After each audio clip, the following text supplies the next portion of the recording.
Hello, and thank you so much for watching Live Impact News here on WCNC Plus. It is so great to be with you. I'm Siobhan Riley. The time right now is 12:32. Can you believe it has been 6 years since the pandemic? 6 years. I'm sure everybody remembers how it felt when the pandemic was happening. Right now, we are joined by Bria Smith, and she's going to give us some insight. She is covering this story, and Bria, it's just hard to believe it's been 6 years since the World Health Organization declared the pandemic. 6 years is insane because I remember vividly where I was. I was in my college dorm room. And to think that it was that far away also, I'm like, wow, I'm getting up there in age. But yeah. Thanks for making us feel so. Yeah, girl, Come on now. What do you mean? But yes, Take March that back. 11th. I do. I take it back. It was, so March 11th was the day, that was declared a world pandemic.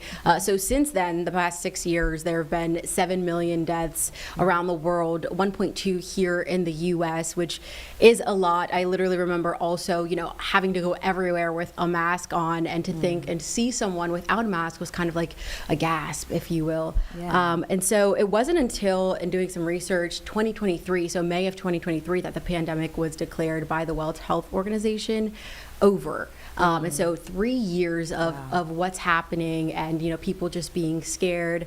And so backtracking, late 2020 is when we started to see vaccinations like Pfizer, Moderna, Johnson & Johnson. And so really just a full whirlwind of studies.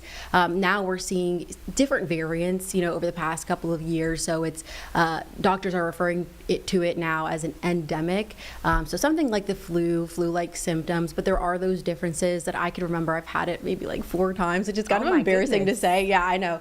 I was actually the first in my family 4 times to get it. Yeah. And so that leads me to long COVID. So you can sometimes have those post-COVID, effects, symptoms, and that's something that doctors are looking at now. So we'll have the chance to talk to them about what long COVID is and how you can mitigate those symptoms. So yeah, even though it's no longer a pandemic, still very relevant, and very much, you can definitely contract it. So. What is the number one tip that doctors are telling you right now?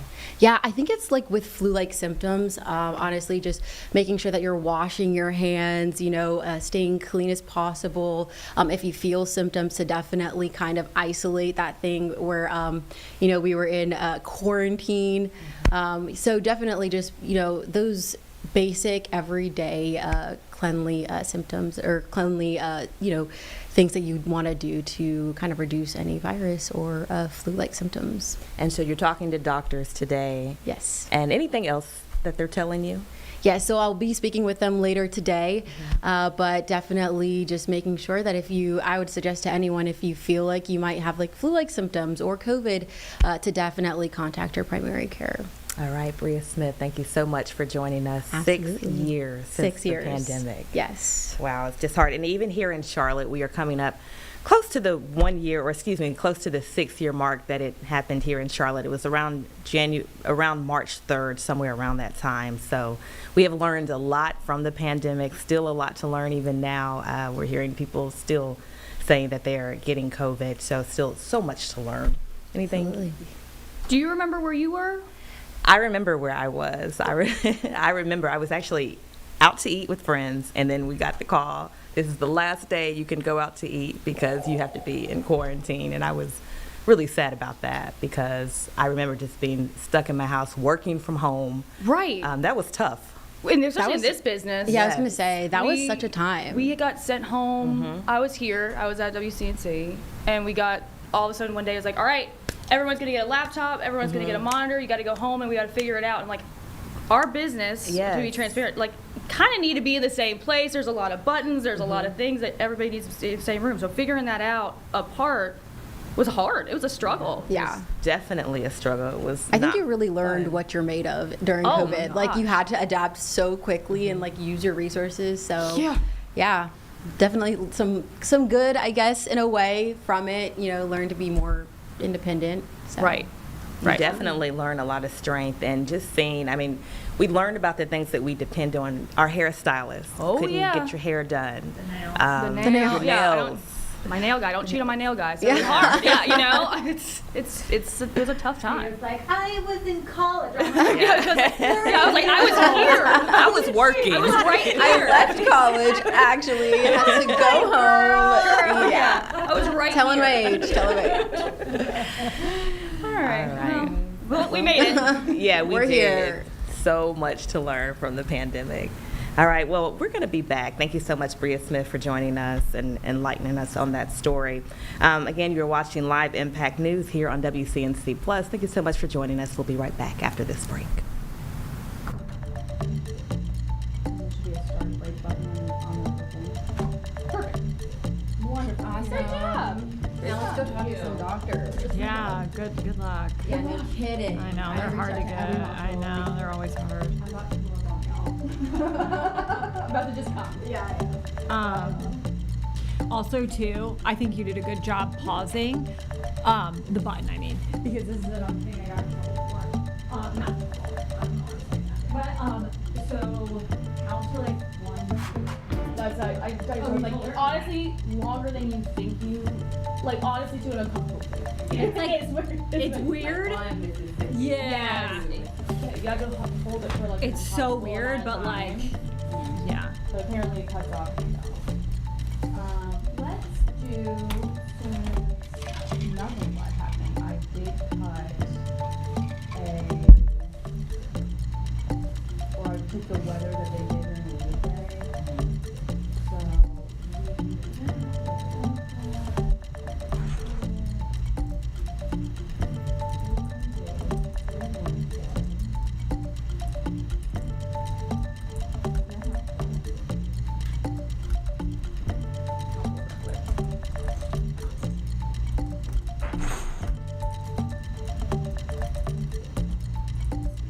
I'm gonna pull Majestic's weather right quick, and then we can just toss to her. Just say she logged this report moments ago on our midday show. Let's take a listen. She usually records like a 4-minute weather that's not like doesn't have like Lisa and all them in there, but it's not in there yet. But we will get there.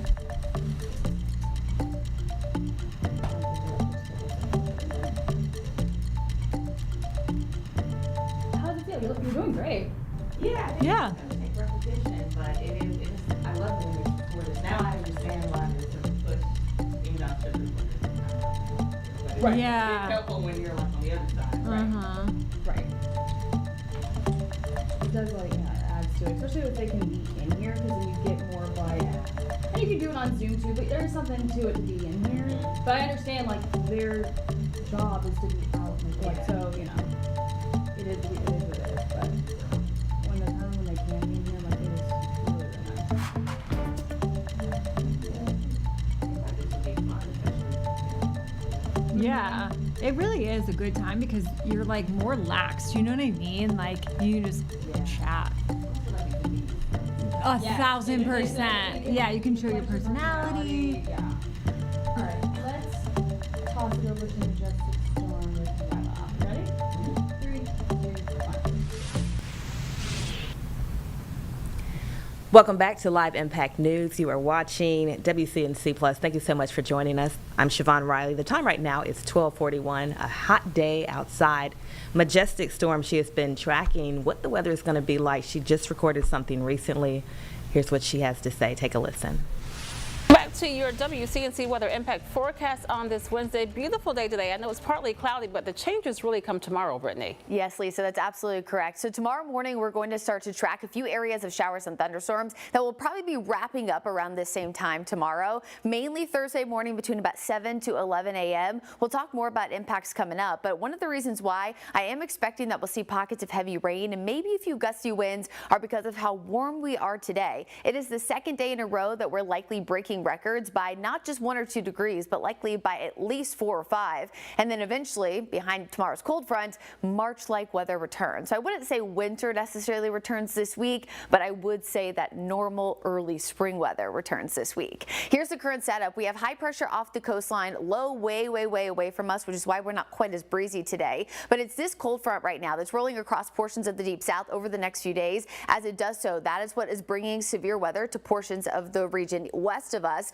But by the time it gets to us, as it commonly does, especially based on time of day, it is going to weaken. But ahead of it, all this warm, moist air continues to move in. That's why we're once again going to see record highs today, but also why I really want folks to keep a very close eye on tomorrow's storms. Even if they don't reach strong or even severe criteria, they will be a packing a punch and a bit of a shock to the system, especially based on the time of day that they're occurring. So today, again, no weather-related issues. Temperatures very warm, likely meeting the upper 80s. If you do plan on taking a walk in the park, I would pack extra water bottles and maybe not wear a short to long sleeve shirt. I was at the Whitewater Center yesterday, and oh my word, if you could have seen how much I sweat, because temperatures yesterday again got to 87, and that is the same exact temperature we're expecting to get today. So forecast high 87, previous record was 83, set back in 2015. So again, we're at least expected to break that by 4, if not 5 degrees. I'm keeping us right around 87 based on cloud cover, a bit more stubborn out there this morning, but again, keeping a close eye on that hour-by-hour forecast. So once we get to the 80s, boom, the day is done. We're looking ahead to tomorrow morning. Here's Wednesday at 11 p.m. Most areas still dry in the mountains, but just after midnight, we'll start to see a few areas of thunderstorms moving into our mountain regions. That's around 2 or 3. Ahead of the main line, likely going to see some areas of light rain, a little bit of patchy fog, but notice how quickly this starts to move in. There we go. Radar's going a bit slow out there right now. So 7 o'clock, we're starting to see those storms move in. By 8 and 9, we're kind of tapping into some of that instability. Notice the temperature is at 66, which means it's not necessarily cool, it's not necessarily dry, so we're not going to see these storms collapsing. Some of these gusty winds likely, once we start to see storms blowing out a bit, that's what's really kind of piquing my interest at this point. So again, that's 9 o'clock. 10 o'clock, 11 o'clock, storms are moving away. So 7 to 11 is the main time frame, but it likely is closer to 8 or 11. For areas north of Charlotte, we're going to see temperatures cold enough to briefly see some heavy snowflakes there, but likely not a lot of accumulation because the storm system will, 1, be moving quickly, and 2, it hasn't been quite as cold in the mountains because just like here, places like Boone, Ashwaubenon, and Avery County have been notably warmer than average. So again, rain and thunderstorms tomorrow, 7 to 11, heavy rain, gusty winds at times, likely not going to see widespread severe storms, but again, anytime we see a change, I think it's notable, right? So that's why I'm focusing in on that forecast. Long term, we go from 87 degrees today, and the roller coaster ride continues, dropping to 64 behind the cold front that we see tomorrow. Temperatures Friday, again, very seasonable, very normal for March standards, but while I said winter wasn't returning this week, it looks like winter likely returns over the next 7 to 10 days, because as we look at the long-range forecast, notice the 7-day keeps us at least in the 60s, the 70s, the 80s. It's brought to you by Jerry Hunt Supercenter. Notice day 7, Tuesday, we could see overnight lows with the second storm system coming in Monday, dropping into the 30s here in the Charlotte area with highs only in the 40s. Now, yes, that is lower than average for this time of year, but remember, it's very common to see frost and freeze in March. There's a reason why we tell folks not to plant until after tax day. So I know a lot of times we see the early season warmth, the pollen starts to move out, we think we're done with the cold, but I would say Mother Nature is not quite done with the cold just yet, so enjoy at least the next 6 days. All right, welcome back to Live Impact News on WCNC Plus. We're going to go ahead and listen to Trump. He's doing a press conference right now. He just got finished speaking to reporters outside the White House before he heads to Cincinnati discussing the war in Iran. Take a listen. Is the best, it's the most powerful in the world, and they're hitting him very hard. This is 47 years of abuse and killing lots of people, killing and maiming lots of people. What is it, Peter? What more do you need to do militarily for this operation to end? More of the same, and we'll see how that all comes out. Right now, they've lost their Navy, they've lost their Air Force, they have no anti-aircraft apparatus at all, they have no radar, their leaders are gone, and we could do a lot worse to one another. We're leaving certain things that if we take them out, or we could take them out by this afternoon, in fact, within an hour, they literally would never be able to build that country back. A new report shows, a new report says that the military investigation has found that the United States struck the school in Iran.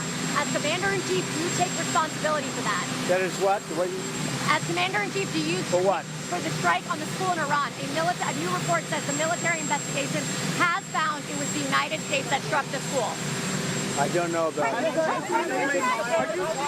Are you talking to the CEOs of various oil companies, encouraging them to use this straight-up Hormuz I think they should. I think they should. I think they should use this. In my opinion, look, we took out just about all of their mine ships in one night. We're up to boat number 60. I didn't realize they had that big a Navy. I would say it was big and ineffective. But every one of their ships, just about all of their Navy is gone at bottom of the sea. Mr. President, how do you respond? You're impressed. Mr. President, how Have they laid any mines in the Strait of Hormuz? We don't think so. Mr. President, is Senator Thune listening to you when you say you want to pass the Save America Act? He says there aren't the votes to do it right now. What's your response? Well, he's got to be a leader, you know. If he's a leader, he's got to get him. It's the most popular bill I've ever seen put before Congress. And it's voter ID and it's voter. You have to be able to be a citizen to vote. It's called citizenship. And we're also adding in no men playing in women's sports, no transgender mutilization of our children, and no mail-in ballots, fake mail-in ballots. We have none of that, except in the case of the military, etc. It is the Save America Act. It's the most popular bill I think I've ever put before Congress.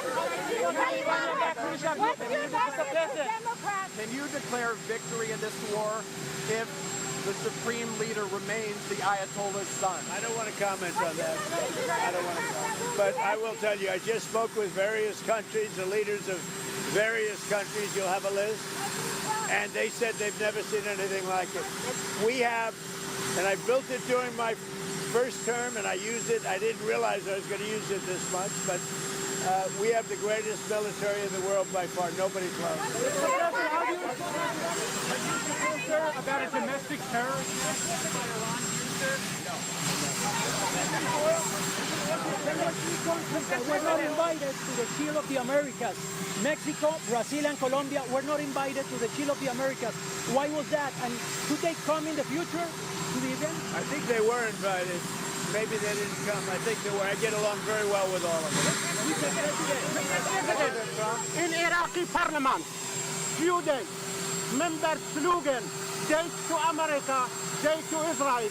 What is your response to them? What is your message for Iraqi government? What did he say? In Iraqi parliament, slogan, date of America, date of Israel. Member of the parliament. Death to America, death to Israel. What's your response? That's not a nice question. Mr. President, did Spain give in after you told them that you would commerce ties with them? Are they cooperating with the United States? Who? Spain.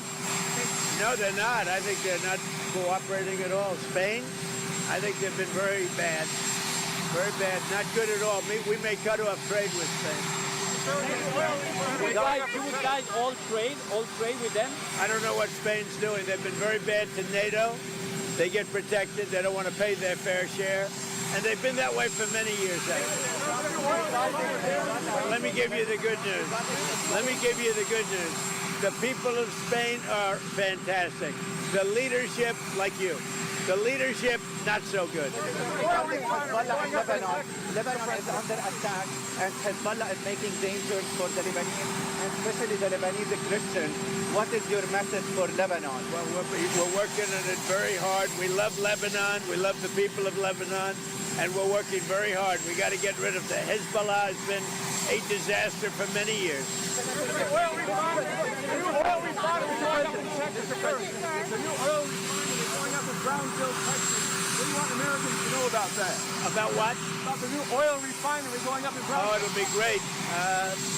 It's going to be the greatest anywhere in the world. There's never been anything like it. It's great that it's going up in Texas. You know, it's very hard to get refineries done. This will be like nothing else ever built. It's a great thing. Thank you for that question.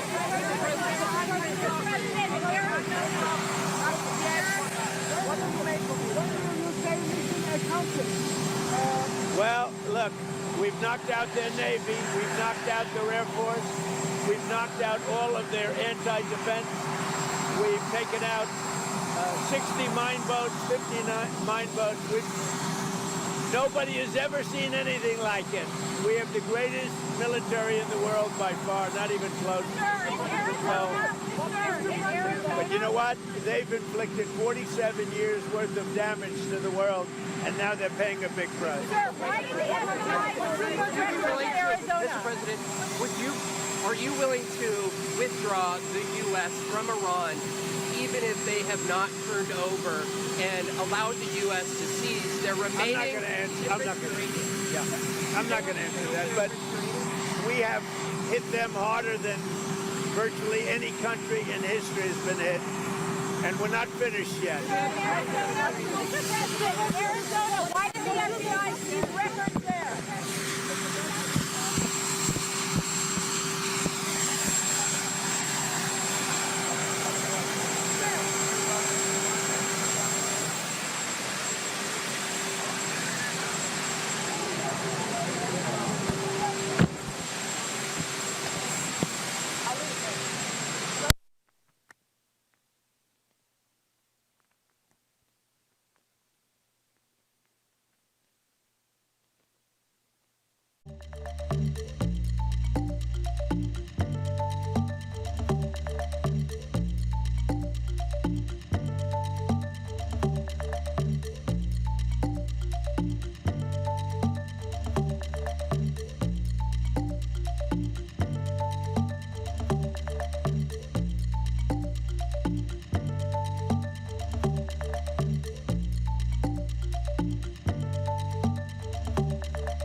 Welcome back to Live Impact 9, Live Impact News here on WCNC Plus. I'm Siobhan Riley. The time right now is 12:56. St. Patrick's Day is coming up, and there's going to be a parade in Uptown Charlotte. Organizers spoke today about what people can expect if they're going to be going out there to on the 14th. That event takes place on March 14th. Lots of stuff going on. Here's what organizers had to say. Hello, this Saturday, March 14th, we'll be celebrating St. Patrick's Day with thousands of our friends and neighbors in Uptown for the Charlotte St. Patrick's Day Parade and Festival. The parade steps off on Tryon Street on 9th Street and continues down Tryon to 3rd Street where our festival will begin. The festival is open from 10 a.m. to 7 p.m. This year, our parade has over 1,500 marchers, 27 floats, 5 marching bands, and 2 pipe bands, and a very deserving Grand Marshal. Our festival has a stage jam-packed with music and entertainment throughout the entire day. This event is for the whole family, so please bring your children and any of your neighbors. Our all-volunteer organization has worked tirelessly for the past 12 months to make this event possible. What you will enjoy this weekend is not the work of a large national event company or consulting firm. It is a labor of love by a small nonprofit, generous sponsors, community advertisers, local donors, and over 140 unpaid volunteers who have dedicated their time and resources to ensure we can grow this celebration every year. We rely on the support of the community to nourish us as we look towards the future. We're very excited to have all of you this weekend, so please mark your calendars. There's a couple different places to park all throughout Uptown. I would also recommend taking advantage of the light rail. It's a great way to get into Charlotte, not have to find parking.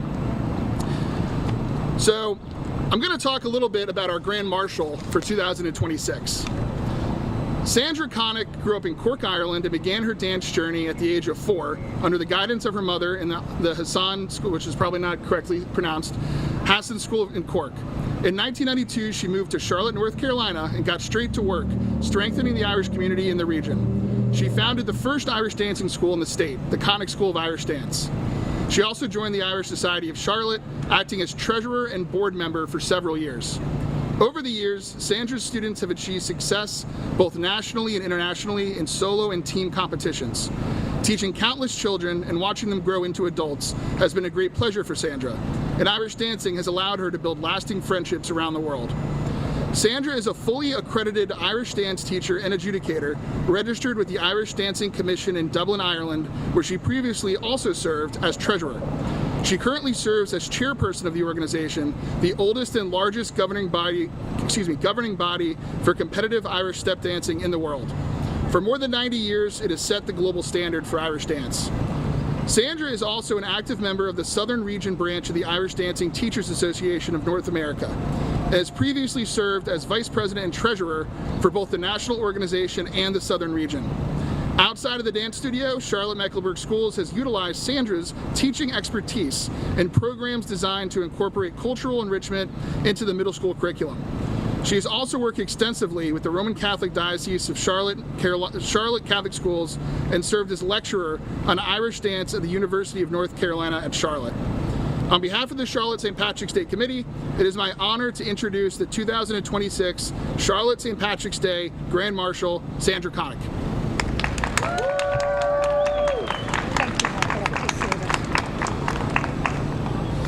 Good morning, everybody. I'm very proud to be here.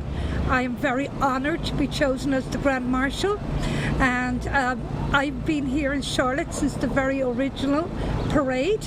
Almost, this is our 30th year now, so I'm very excited. And my dancers, originally Rinkin a Heron, which was the Gaelic for Dance of Ireland, and now we're called the Connick School, and we have participated and performed at every parade. So you have my bio. I have an extensive background, but I love that I'm Irish. I love sharing my culture with everybody, and I'm very proud to be here. And there's a wonderful Irish community in Charlotte, and also Irish people are always very welcoming and very friendly, and you don't have to be Irish to celebrate St. Patrick's Day. So we look forward to having everybody. Thank you very much.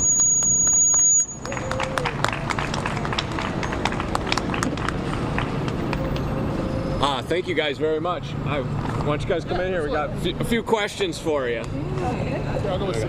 There we go. So, Michael, actually, you've mentioned a lot about, you've mentioned a lot that it's all volunteer.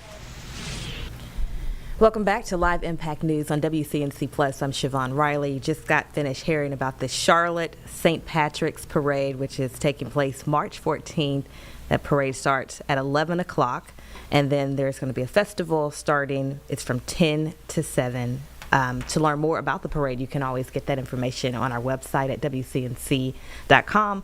Now let's go ahead and shift gears. We're joined by Anna King. Anna King has been following the story very closely about the Silfab Solar, giving us an update on that.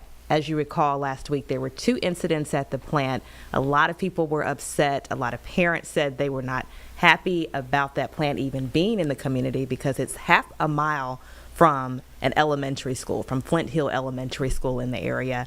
Anna King joining us live right now. Anna, what can you tell us? What's the update? Yeah, the big update here is that the Fort Mill School District at the school board meeting last night asked Governor Henry McMaster and other state leaders to place restrictions on Silfab Solar after those two chemical incidents that we reported on last week. Now, like you said, the plant sits across from Flint Hill Elementary, which did have to close for 2 days last week as a precaution. So board members passed a resolution asking the state to limit the facility to assembly operations only and to remove those hazardous chemicals from the site. Now, again, we spoke to parents last week to get an idea of what they are asking for. And a lot of those parents say they are asking for the facility to not just close their doors, but to move. And so this is drawing a lot of tension and just back and forth between parents and the facility. And so, yeah, we're just that's the big update, though, the school board meeting last night. Anna, what are people in the community telling you right now? I know that you mentioned we have been talking to parents. They were clearly not happy about this. Anyone else you're talking to?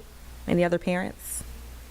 Yeah, so I've gotten mixed reactions from parents, all of them saying that safety is the big priority for students and for their children. A lot of even the parents, even the people who live in this community who do not have children, they spoke on just their safety as well. And so that's the big thing here. And the school board really hit on that last night as well, just safety and the proximity that the facility sits from the schools and from these communities. And so, yeah, just safety is the big thing right now. All right, Anna King, thank you so much for giving us an update on this story. We look forward to seeing your story tonight. Thanks, Anna. Thank you. All right, again, we're going to go ahead and toss it to break. Again, you're watching Live Impact News.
Welcome back to Live Impact News on WCNC Plus. I'm Siobhan Riley. The time right now is 1:07.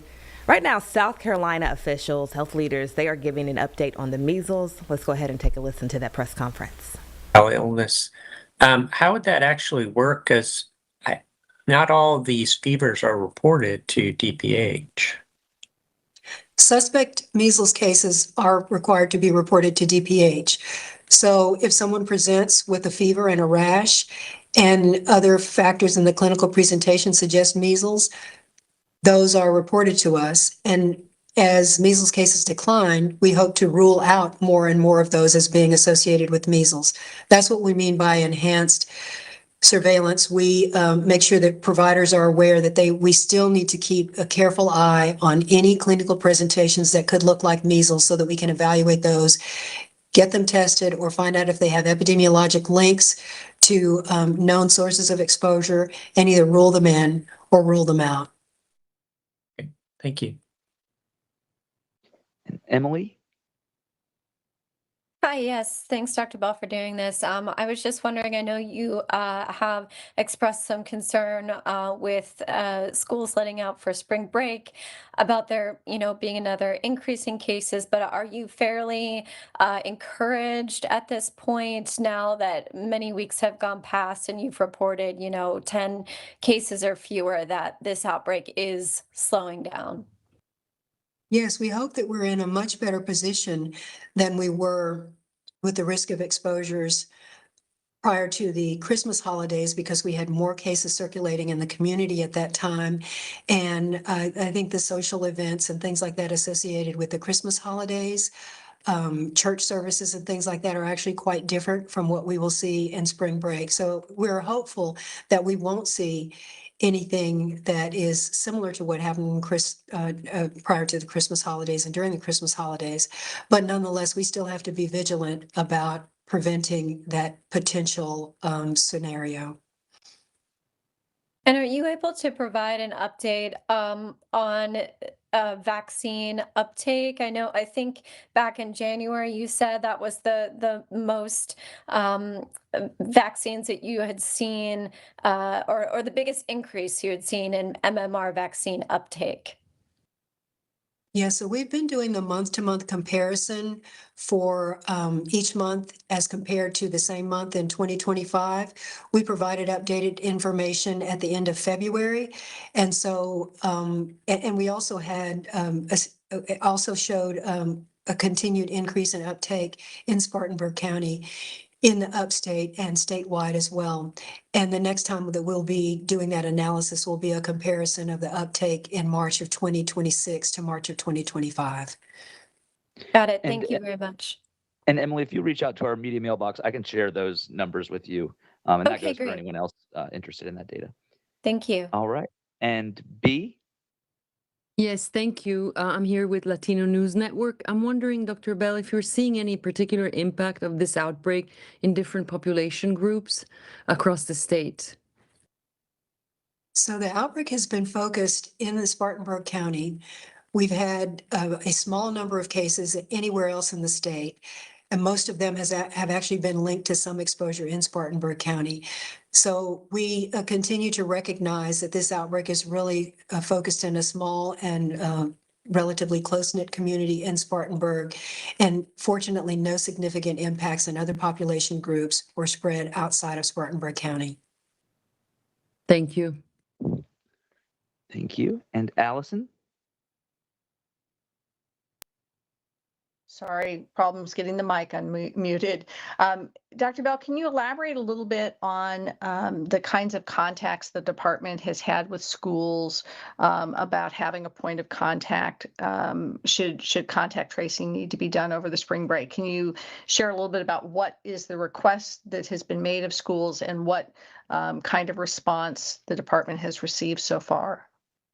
We've requested a point of contact that would be able to give us access to information about school attendance prior to the break in spring, and we've prior to the holiday spring break, and we've been receiving steady responses from the school for those points of contact that we'll be able to reach out to should we need to get in touch with the school about who is in attendance, to give us lists of those potential contacts.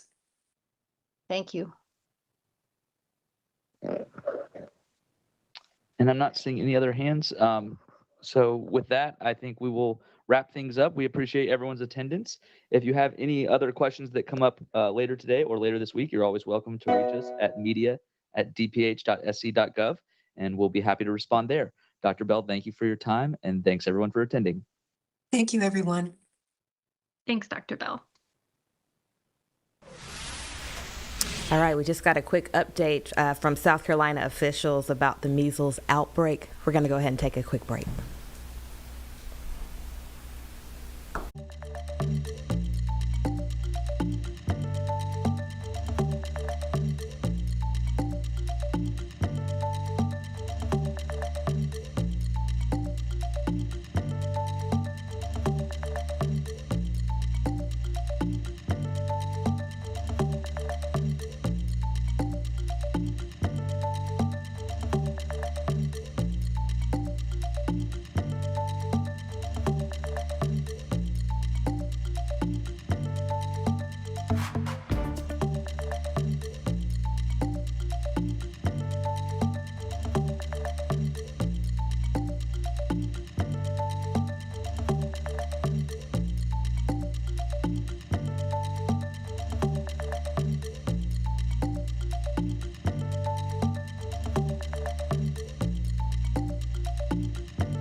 Welcome back to Live Impact News on WCNC Plus. I'm Siobhan Riley. The time right now is 1:15. Happening right now, leaders are debating on the Senate floor. Let's go ahead and take a listen.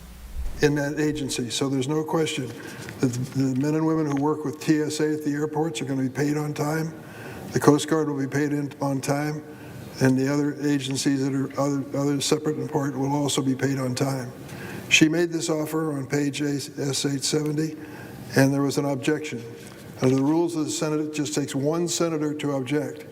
But the junior senator from Alabama, speaking on behalf of the Republican side, objected to funding all of the rest of this department, save two specific agencies. She objected to it, so she had her chance last Thursday. We're going to give the Republicans another chance. We've been told that TSA is about to miss a paycheck. Think of the thousands and thousands of men and women who work in the airports to keep us safe and whether they should receive a paycheck. We think they should, and that's why Senator Murray is going to make that offer today. I hope the Republicans will cooperate this day in a way they didn't last week. It's been nearly a month since this shutdown started. Already, it's the third shutdown of President Trump's second term, the third time. Why? Because the White House and my Republican colleagues refused to consider reforms on ICE. Did you see the videos of what happened in Minneapolis? In your own eyes? You don't need my interpretation. You saw what happened to people there protesting the activities of ICE who ended up being shot and killed on the streets of Minneapolis. Is that something that we signed up for when we started this deportation effort? Remember what the president said over and over again? We're going after the worst of the worst. Terrorists, murderers, rapists, the criminally insane who snuck up across our border in the past several years. We're going to go and arrest them. Well, I'll tell you this, sign me up for that mission. We want to make sure our streets are safe, and if someone is here illegally commits a serious crime, they go to jail or they get out of the country. 2 choices. That's a bipartisan feeling. But they've gone further. Take a look at the actual record of ICE and the Border Patrol in this mission that they have of mass deportation that has been ordered by Stephen Miller, the President's Deputy Chief of Staff. 6 out of 7 of the people who have been arrested and detained and moved to different locations by ICE and CBP were people who had no criminal record. None. Not one. 6 out of 7. What kind of law enforcement operation is that gets 6 innocent people for every person who's guilty? Something's wrong here. We've got to change it. And some basic questions. Would you want the door of your house to be crashed down? Of course not. And if you did, you'd think it better be for good reason if the government's going to do that to my home and my family. And that requires the court to give approval to it to happen. It's called a judicial warrant. Except the ICE agents believe they're not bound by that law. They can crash down a door if they wish, and they've done it over and over and over again. Do you think that's right? I don't. It's one of the issues we want to debate with them. And when it comes to the mask that they're wearing, I talked to law enforcement back in my home state of Illinois. How many of our state troopers wear a mask to work every day? None. How many of the Chicago policemen wear a mask every day? None. What it comes down to is we're pushing for good police practices that are applied in communities all across America. Somehow or another, the ICE agents think they're exceptional. They don't have to identify themselves and they can wear a mask. I think that's wrong. And when it comes to their jurisdiction, it's an esoteric legal question, but it's an important one. How far can the Border Patrol go beyond the border to enforce the law? They believe under this administration, they can go anywhere in the United States. Previous administrations believe that the statutes have restrained where they can go. These are fundamental questions that relate to the Constitution, to the Bill of Rights, and to the laws in this land. We want to make sure that they're followed, and that's why we're negotiating the future of ICE and Border Patrol. But today, Senator Murray is going to give notice again. We are prepared to fund every other aspect of the Department of Homeland Security. That is something that I think is fair and should go forward. The Republicans opposed it last week. I hope that they'll support us this week. The men and women of TSA should not be held hostage to our negotiation. Let's get serious about getting all the negotiation done, but in the meantime, let's fund the agencies that are critical in this department. Mr. President, I yield the floor.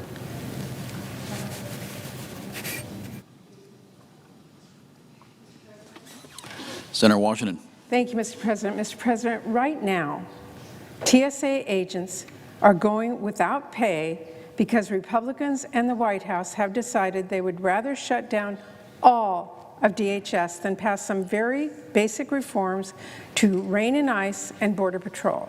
For weeks on end, Democrats have been very crystal clear about what measures need to be put in place before a full DHS bill can pass. These are steps that the American people are demanding and that local police departments across the country already follow. And we've also been clear that when it comes to reining in these out-of-control agencies and preventing more Americans from being shot and killed by masked federal agents, half steps are not going to cut it.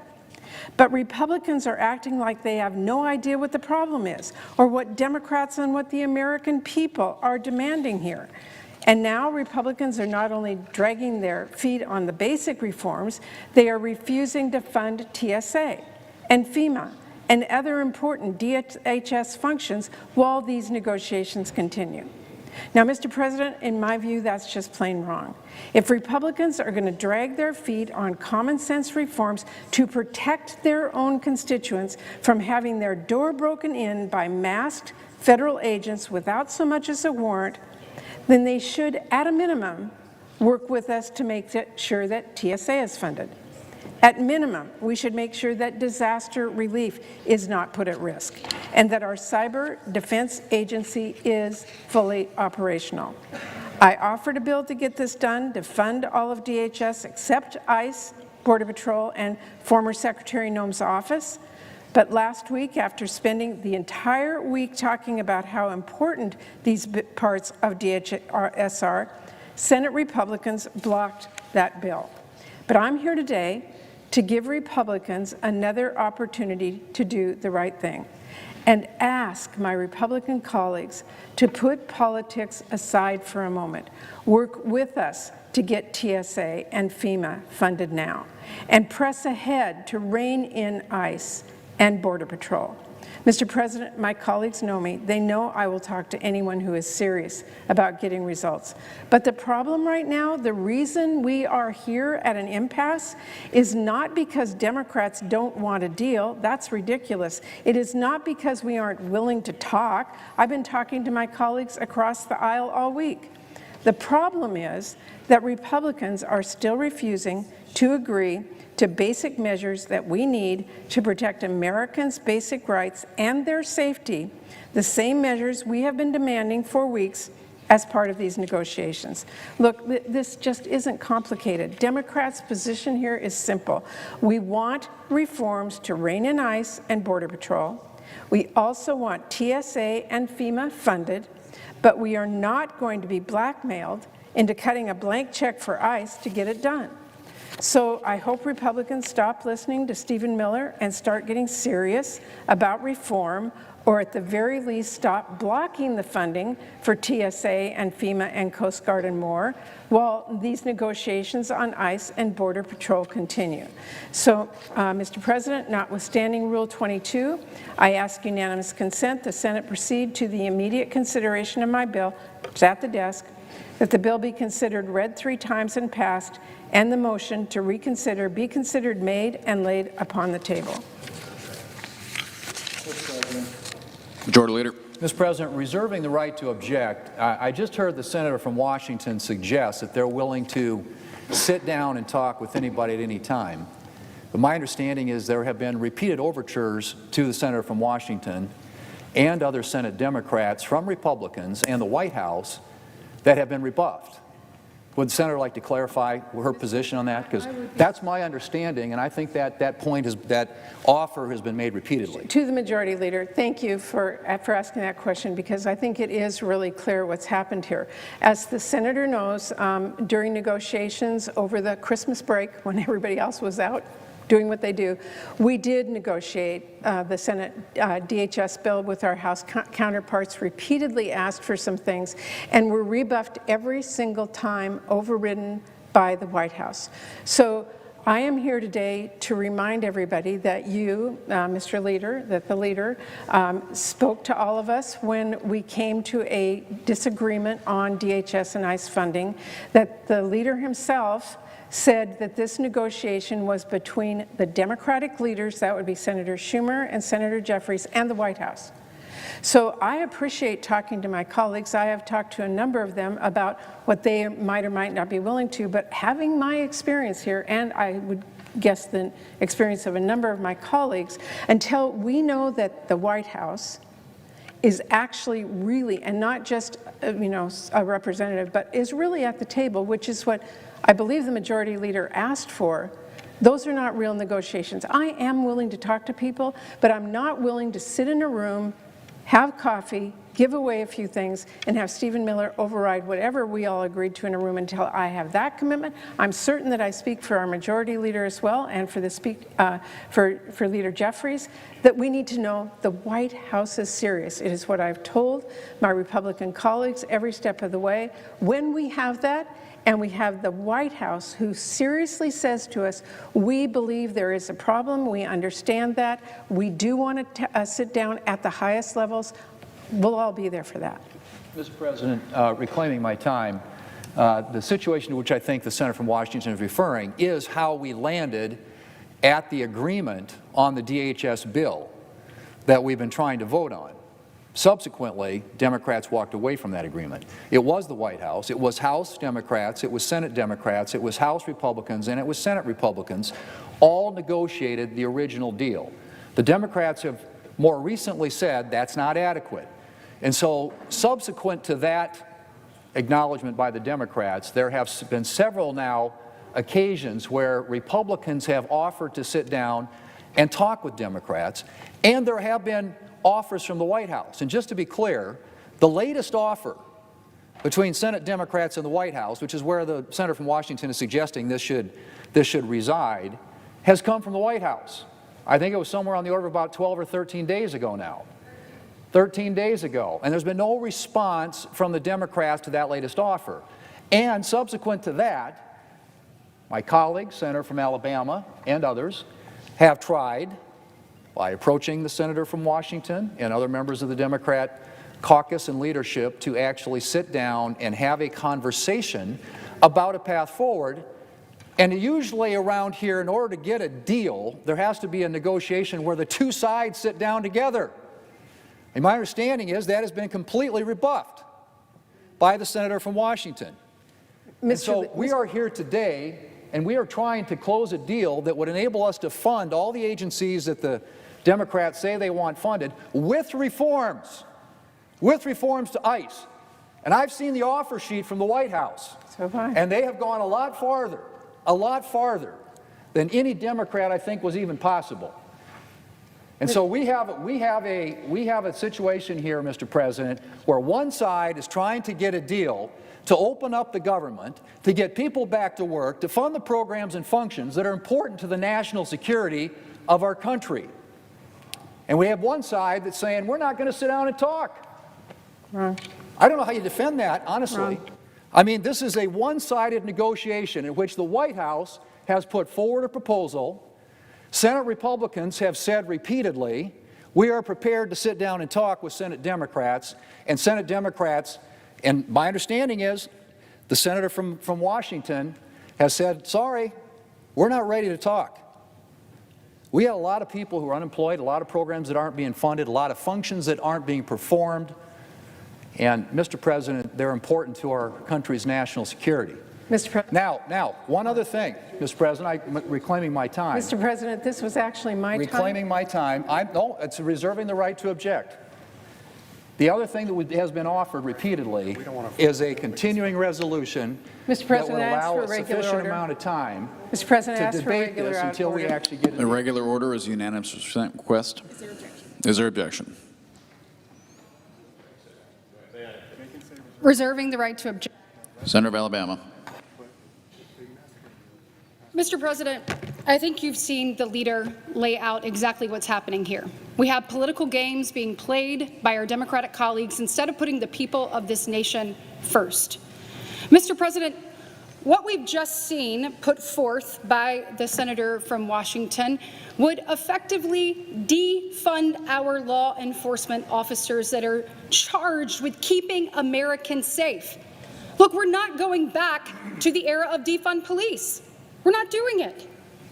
It would also defund our Border Patrol, our Customs protection. Look, catching and interdicting fentanyl has to be a top priority. Under the Biden administration, that was the leading cause of death between people ages 18 to 44. Under President Trump's leadership, fentanyl and overdose deaths are down over 24%.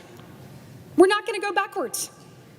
We're going to secure our border, we're going to enforce our laws, and we are going to stand with the people of this country. Mr. President, interestingly, what the senator from Washington has put forth actually undermines the people of her very state. Back in 2023, when the DHS bill passed out of committee, she had this to say: Washington's state economy depends on our ability to ensure goods and people can move through our ports and borders in an orderly and timely way. Our national security depends on the ability to do this while stopping threats like drug trafficking and fentanyl. This bill provides critical funding to stop the flow of fentanyl at its source at our borders and protect communities in Washington state and across our country. But today, she stands ready to defund the very people who make this happen. And take a look at what that would do, even in her home state. The land ports of entry are many. This is defunding the mission and of the paycheck of the agriculture specialists at the Danville Port of Entry working to stop the spread of disease and pests that are impacting our food supply. What she's standing here to do today is going to defund the mission of the officer at the Nighthawk Port of Entry inspecting vehicles and cargo. What she stands here to do today is going to defund the import specialist at the Pacific Highway Port of Entry. She says, let's move forward without these people getting paychecks and missions, their mission funded, and today we say, no way.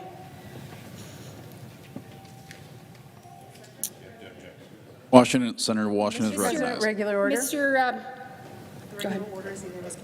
Regular order is unanimous with And consent with request. that, I object. Mr. President. Objection is heard. Senator Sorry, I Washington. was going to. Mr. President. Senator Washington. Thank you, Mr. President. Mr. President, with all due respect to the Republican leader, and I respect his sincerity in representing his side, I respect his sincerity in wanting to find a resolution here, but I need to correct him on one really critical thing. He talked about an agreement that was there and then went away. You know what happened, Mr. Leader? 2 murders. 2 murders of American citizens. My side was not going to stand down and say, oh, well, nothing happened. We were going to say something happened. And what we see is an out-of-control ICE and agency, and we are coming now at this critical time, because this critical moment happened, to ask for some reforms and accountability. That is exactly what happened. And Mr. President, we are here today to say we are willing to work on that section of Department of Homeland Security, which we obviously have a disagreement, and by the way, which I know none of my Republican colleagues have ever come out here and acknowledged what has happened to American citizens, and I can sit out here for 45 minutes and outline them. None of them has acknowledged that, so you can see our frustration in saying, let's fund the rest of Homeland. Our caucus is united on that. TSA, FEMA, CISA, and so much more. But we obviously have a disagreement and clearly an acknowledgement from the White House and the Republicans that reforms and accountability have to be part of funding for ICE. We'd remind everyone, as Senator Peters said a few moments ago, there is considerable funds in the big, beautiful bill to continue to take care of what ICE is. I think it's so incredibly important, Mr. President, that the Republican leader, who I respect, and I understand he represents his side, but I would respectfully telling him that having a few members talk is not going to resolve a situation where we need an understanding and a clear understanding from the White House. He mentioned the offers that have been gone back and forth. There are continual conversations at that level. And I respect that, and I hope that our leaders continue to do that. That's critical. But we have to have that understanding. And that is where we are. This lies with the White House to make it very clear that someone is willing to negotiate with this, that understands what has happened in cities across our country, and in particular in Minneapolis, where 2 people were murdered. If we can hear those words, then I think we're on the way to coming to an understanding. But in the meantime, let's fund these agencies. That is what we are asking the Republicans to do with us today. And it is disconcerting to me that they continue to not hear what we are asking for. With that, Mr. President, I yield the floor. Mr. President. Majority Leader. So what I just heard was that they're willing to sit down, and yet we have tried repeatedly to sit down with the senator from Washington and other Democrat leaders to negotiate a solution here. And we've even gone so far as to say that until we get that sort of a negotiation and hopefully a solution, that we would fund the government under a continuing resolution, which is done fairly routinely around here, to make sure that these important agencies get funded, these employees get paid, these functions of our government that deal with national security and homeland security actually get performed. And so I guess I'm at a loss as to why we continue to have a one-sided attempt it is, to actually sit down and solve this deal, and why we can't then at least fund these agencies with a continuing resolution until such time as we can. Now, again, I would point out that the latest offer on the table is from the White House. It is 13 days old. The Democrats have not responded to that. nor have they indicated any willingness whatsoever to sit down with our side and actually talk about how to resolve this.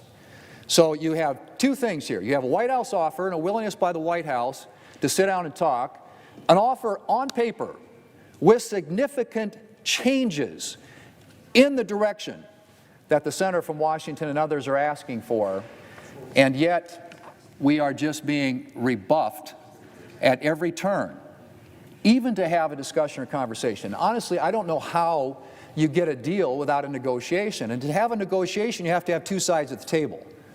We have one side at the table. Republicans are at the table, willing, ready, able to make a deal with the White House, I might add. Senator from Washington talked about having the White House.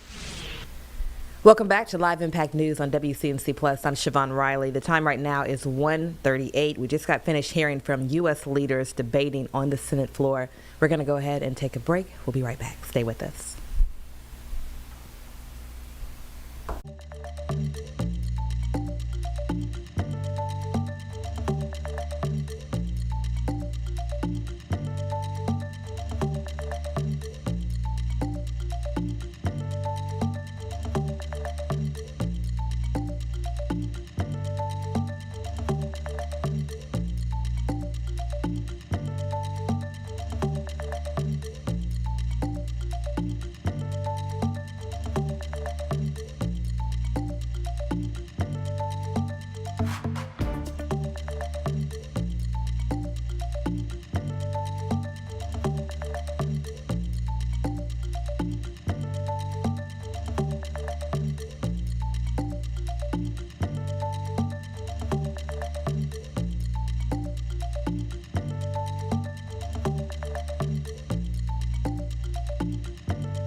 Welcome back to Live Impact News on WCNC Plus. I'm Siobhan Riley. The time right now is 1:40. Thank you so much for being with us.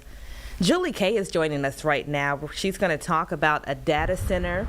There's a lot of controversy behind that. Leaders, they are pushing for restrictions when it comes to building data centers in the city. Julie, what can you tell us?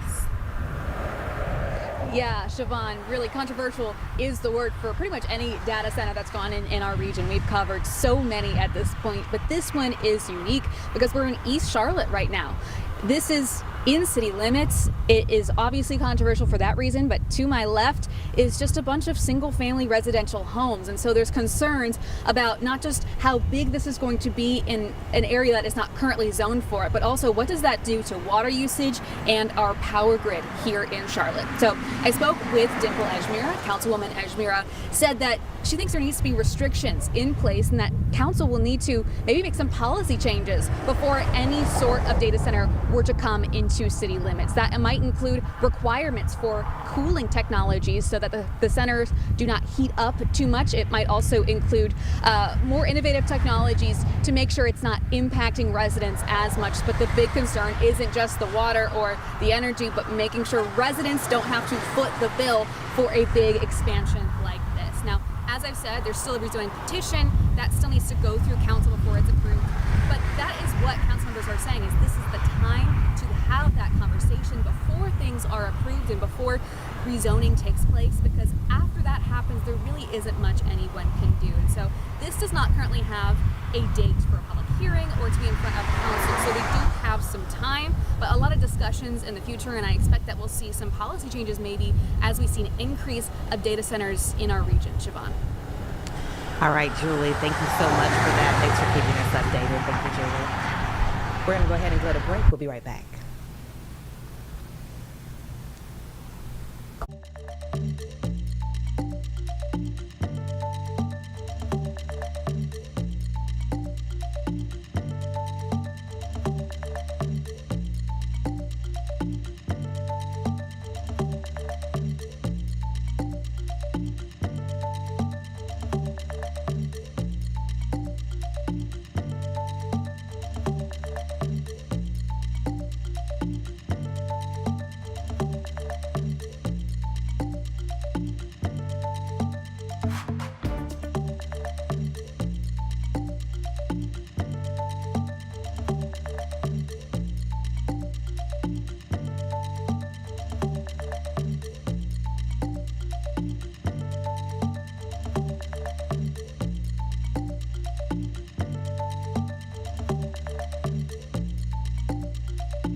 Welcome back to Live Impact News on WCNC Plus. I'm Siobhan Riley. The time right now is 1:46. You're looking right now. We're going to go ahead and show you a live shot. This is from Ohio. That is where President Donald Trump is expected to speak today. He is heading there today, and he is scheduled to make his visit to Cincinnati, to the Cincinnati area, and he's going to make a stop at Thermo Fisher Scientific in Ohio to visit that area. We're going to go ahead and take it back to the Senate floor. Take a listen. Stall. And sometimes they pick up again, and sometimes they stall. And sometimes you're trading offers every 6 to 12 hours, and sometimes you're trading offers every 6 to 12 days. It doesn't mean a negotiation is not happening. It means it's happening as we transmit legislative text from one party to the other. The idea that the only way we can convey that we are negotiating is with a meeting in person is like literally not the way this place works. There are a million ways to negotiate. Sometimes you negotiate live fire drill Senate floor. Sometimes it's in the cloakroom. Sometimes it's in the leader's office. Sometimes it's in committee, sometimes it's by email. We are in a negotiation, however, we are not close. So if you stipulate to that, then the question is, what the hell do we do about the Coast Guard? In the meantime, you think we're going to cut a deal tonight to reopen those portions of DHS? There's nobody in Congress, staff, journalist, citizen, member, who thinks we can cut a deal in time to fund the Coast Guard, the TSA, CISA, and FEMA. And so we can continue this negotiation about ICE, and we should. And if someone's got a complaint about what manner we use, what modality we use to have that negotiation, fine. But that's actually a separate question from, in the meantime, TSA is going to miss paychecks. In the meantime, our cybersecurity function at the Department of Homeland Security has a lapse in appropriations. In the meantime, the Coast Guard has a lapse in appropriations. In the meantime, FEMA has a lapse in appropriations. So all we are asking is to say, we continue to disagree about this one relatively narrow thing. We've already funded 96% of the government. Let's fund another increment of the government to keep everybody safe. Let's just do that while we continue these negotiations. And the real answer on the Republican side to why they don't want to do that is they think that once we fund those other agencies, that the Democrats will walk away from this negotiation about ICE. And my view is we really shouldn't keep the Coast Guard or TSA or FEMA or cybersecurity hostage while we continue to disagree about this. The question of whether or not we fund these agencies is very, very time sensitive. And so that's why we're pushing for this. This is not an unreasonable, and one of the things that's weird to me is, in another world, in the same context, you could actually see a bunch of Republicans coming to the floor and say, why don't we fund this? Why don't we fund that? These UCs to fund different portions of the government are a tool that both parties have used. But we're in a very unique situation where there's some danger.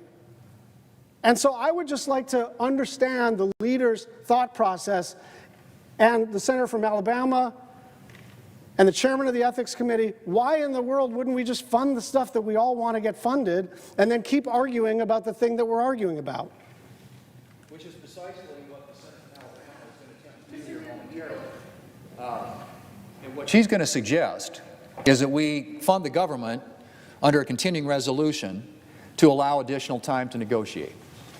And that has now been objected to on multiple occasions by our friends on the other side of the aisle. But that, to me, is something that we have done routinely around here, repeatedly around here, to allow additional time to negotiate until we can finally land what I hope would be a deal that could fund all of DHS and not individual components or pieces of it. And so I don't know why anybody would object to that. If you are sincere in trying to get a deal, why you would object to funding the government for some foreseeable time into the future. We did do it for 2 weeks, which you guys all knew wouldn't be enough time. But if we funded it for whatever that is, 4 weeks, 6 weeks, to allow this negotiation to continue, at least these agencies are functioning. We have tried repeatedly to do that. And you have consistently, the Democrats, I should say, have consistently objected to that. So I think what you're asking, I'd say to the senator from Hawaii, is precisely what the senator from Alabama is going to propound in the form of a unanimous consent request, and that is to fund those agencies to allow this negotiation to continue. And again, I think, I don't know how you can be more good faith, at least the particulars that I've seen in the latest proposal that's put forward by the White House had a number of issues addressed in there that I think were important to the Democrats, and it would seem to me at least that if there's not an interest in agreeing to that latest offer, that there be some counter offer made, or we sit down and talk about that offer. And I think that's been offered up by Senate Republicans as well as by the White House. So I hear what the senator from Hawaii is saying, and I think that's exactly what we're saying right now and what we're trying to do. Mr. President, just 1 minute through the chair with your permission. Senator Hawaii. I understand what the leader is saying. I understand what the senator from Alabama is proposing. But I think what the Vice Chair of Appropriations said should not be glossed over as some sort of talking point. If you're trying to understand why in this particular situation we don't have the votes to provide for a 1-week CR, for a 3-week CR, for any funding for ICE, it actually is that Americans have been killed by an agency that now has more funding than most militaries around the world, more funding than the United States Marine Corps.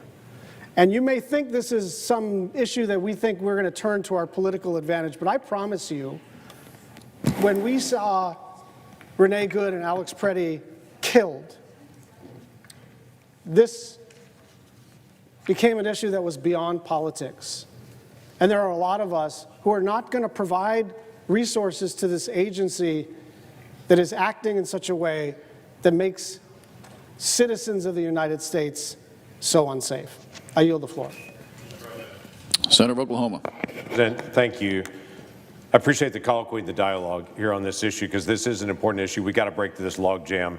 We have people across the country that are TSA, that are Coast Guard, that are cybersecurity professionals, that are FEMA professionals, that are, yes, ICE professionals, that are Homeland Security, Customs professionals, that are doing a job they need to get paid for. And right now they're not getting paid because my Democratic colleagues are blocking their pay. And they've been very clear on this. And if I can reiterate what my colleague just said my Democratic colleagues do not want to fund ICE. The concern from so many Republicans are they want to be able to pass, Democrats want to be able to pass a bill right now that funds Homeland Security except for ICE, except for CBP. That means they want to cut off funding and basically drain it out and have folks go to their workplace every day but not get paid week after week, so eventually they quit. And no longer can ICE function, and no longer can Border Patrol function. That's the concern here, is that you're right. As has been said on this floor just 2 minutes ago, they don't want to fund those entities at all. So what it seems like my Democratic colleagues are pursuing is a way to be able to fund everything else and to be able to starve out what they don't want. They don't want border protection. They don't want ICE removal. But can I remind my colleagues and anyone else who wants to hear it, what they're blocking funding for currently right now is more than just deportations. Even what they're proposing right now to say we'll fund everything else but ICE, but CBP. They're blocking out Homeland Security investigators. That is federal law enforcement that goes after drug cartels, weapons smuggling, money laundering, soliciting. That is the HSI, are the folks that are actually going after child exploitation. These are the federal agents that go after human trafficking networks. These are the individuals that actually enforce the counterproliferation and sanctions enforcement. These are the folks that investigate the cyber crimes. So they're saying we're defunding ICE. They're also defunding the investigations for human trafficking, for drug smuggling, for cyber crimes, workforce investigations. They're also blocking out the customs professionals that are actually at our ports of entry, handling our produce, keeping different diseases from coming into our country based on soil samples and agricultural pieces that are coming in. That's what they're also defunding. And they're saying to Republicans, just give up. Just don't fund our customs professionals. Just don't fund the ICE professionals. Just don't fund them. We don't plan on ever paying them, so they'll quit. I think that's a terrible idea. Because help me understand the moment when we get back together and then my Democratic colleagues suddenly say, we've changed our mind, now we want to fund ICE. It's not going to happen. I saw during the Biden administration up close and personal. They do not want to fund border protection. I saw it. The American people do want to have sane border policy.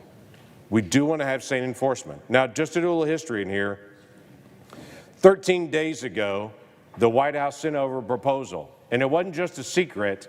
The President of the United States posted on social media and made it very clear. These are the things that he is willing to be able to make the change on that Democrats have asked for, and now 2 weeks later, they're still saying, we're thinking about it. Why? Because it's good politics to say, we're still thinking about it. What are the things that they actually asked for, that the president came out and made a public social media post saying these are the things that we will do? He came out immediately and said, we will do a full investigation of the 2 American citizens that died. Full public investigation of that. Made that very clear. Pulled out of a surge that had happened in Minnesota.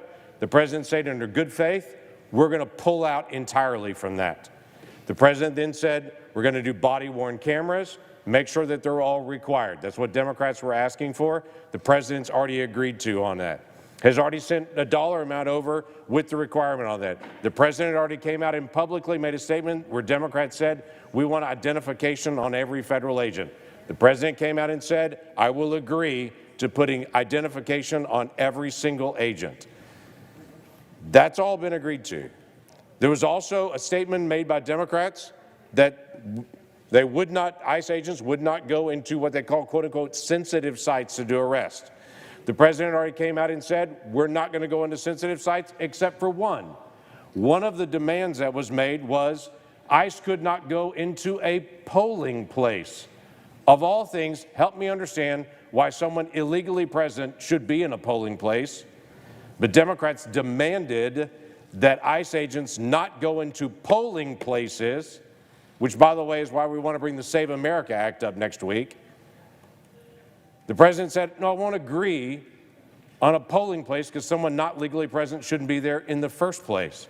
The president came out and said, I will agree to de-escalation training. All those things have already been agreed to 13 days ago. 13 days ago. And now because of good politics, the White House just has to sit and wait, I guess, and TSA agents get paid when they feel like it, and in the meantime, the strategy to try to just not pay ICE agents indefinitely until they quit continues to linger. So no, let's fund DHS. There's lots of agreements that the White House has already announced publicly that they want to do on this. They've been sending paperwork over. They've been sending legislative language over. And so far, it has been radio silence. So let's actually solve this problem. This is a room full of grown-ups. Let's have the grown-up conversation, whether it's on this floor or off this floor. But the last thing that we should do is leave this place and not have this thing resolved. Last Thursday, I was on this same floor at this same desk saying, why are we leaving town without this being resolved? All of our DHS professionals are not getting paid, and everybody's just going home like the situation's the same. It's not the same. Let's stay here until we actually get it worked out. But instead, just walked away as if nothing was happening. So let's stay here until we work it out. That would be the right thing to do for all of those families, regardless of what they are, regardless of what their task is. Even the federal agents that are actually right now not being paid or on furlough that are working on child trafficking, even those folks, which the current proposal from my Democratic colleagues are saying we will fund everything but them. I think we should be paying the folks that are actually going after child trafficking. I think we should be paying the people that are going after drug smuggling. I think we should be paying all the folks in HSI. I think we should. So let's do. That I yield the floor, and then let's solve the problem. Mr. President. The senator from Alabama. Mr. President, we would like that opportunity to continue funding the Department of Homeland Security in its entirety while we have a conversation about the best pathway to move forward. So I have two asks of my Democratic colleagues. We said this last week. You agreed. Let's try it again.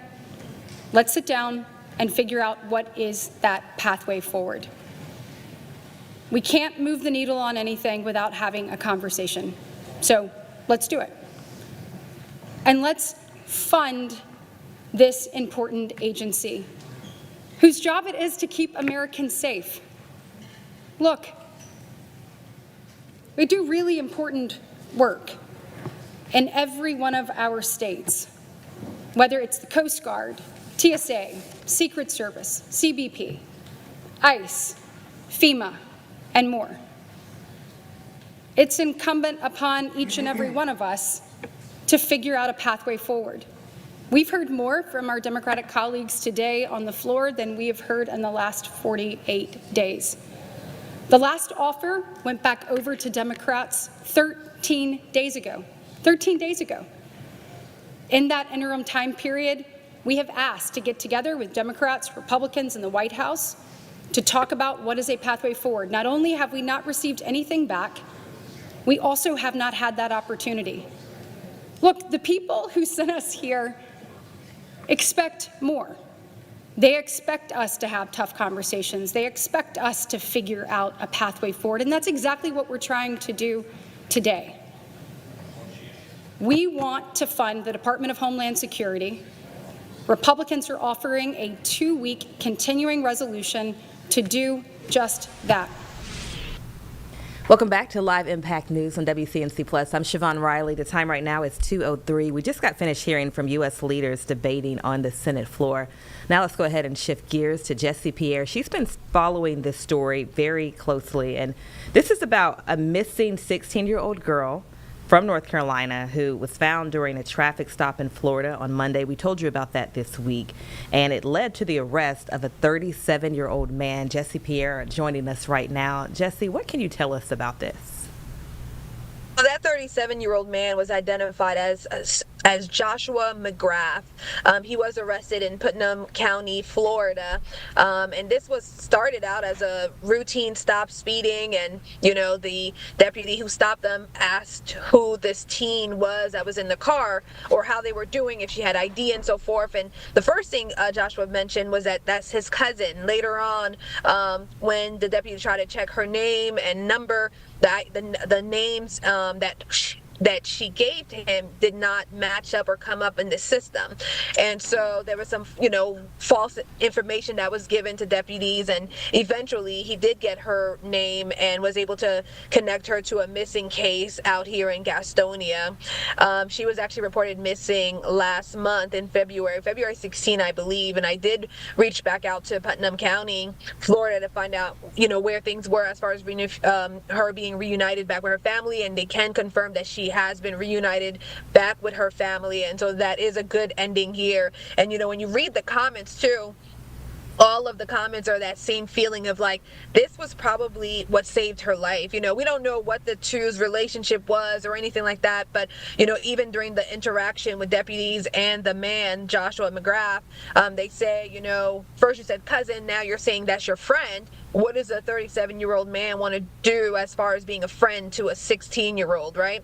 And so today I spoke with the Children's Advocacy Center here in Gastonia, just kind of talking to them about what parents should look out for. When you're a teen, I know I've been there, you're 16, you feel like you know the world, you might feel like you're wiser, you might feel like and so forth, but there are so many different tools that these predators use to groom you, make you feel comfortable, isolate you from others, make you feel like, they're the ones that are here for you to make you feel comfortable enough to leave your own home, to leave and go from state to state to state. So just a lot of different things just for parents, again, to just, speak safety and security with their kids, Siobhan.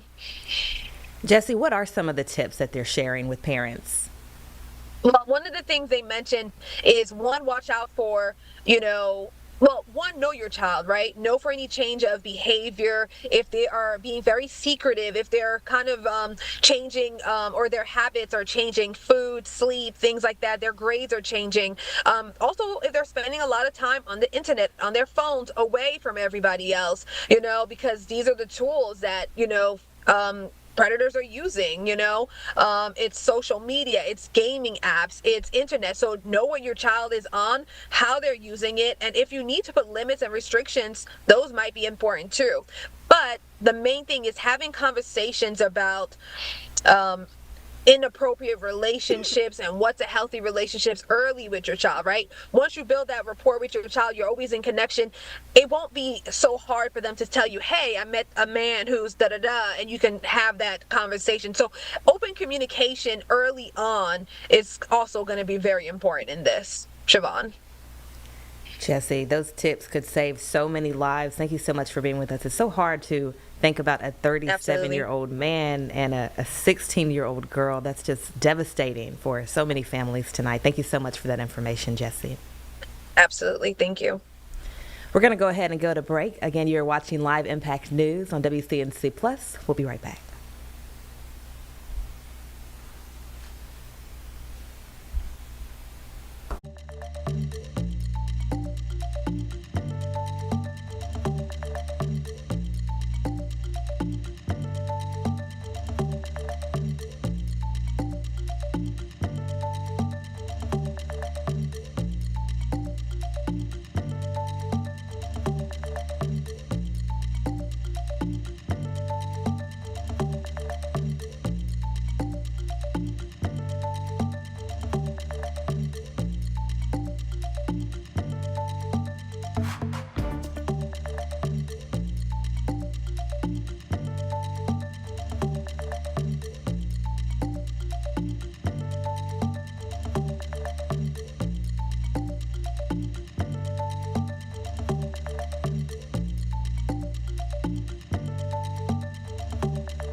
Welcome back to Live Impact News on WCNC Plus. I'm Siobhan Riley. The time right now is 2:10.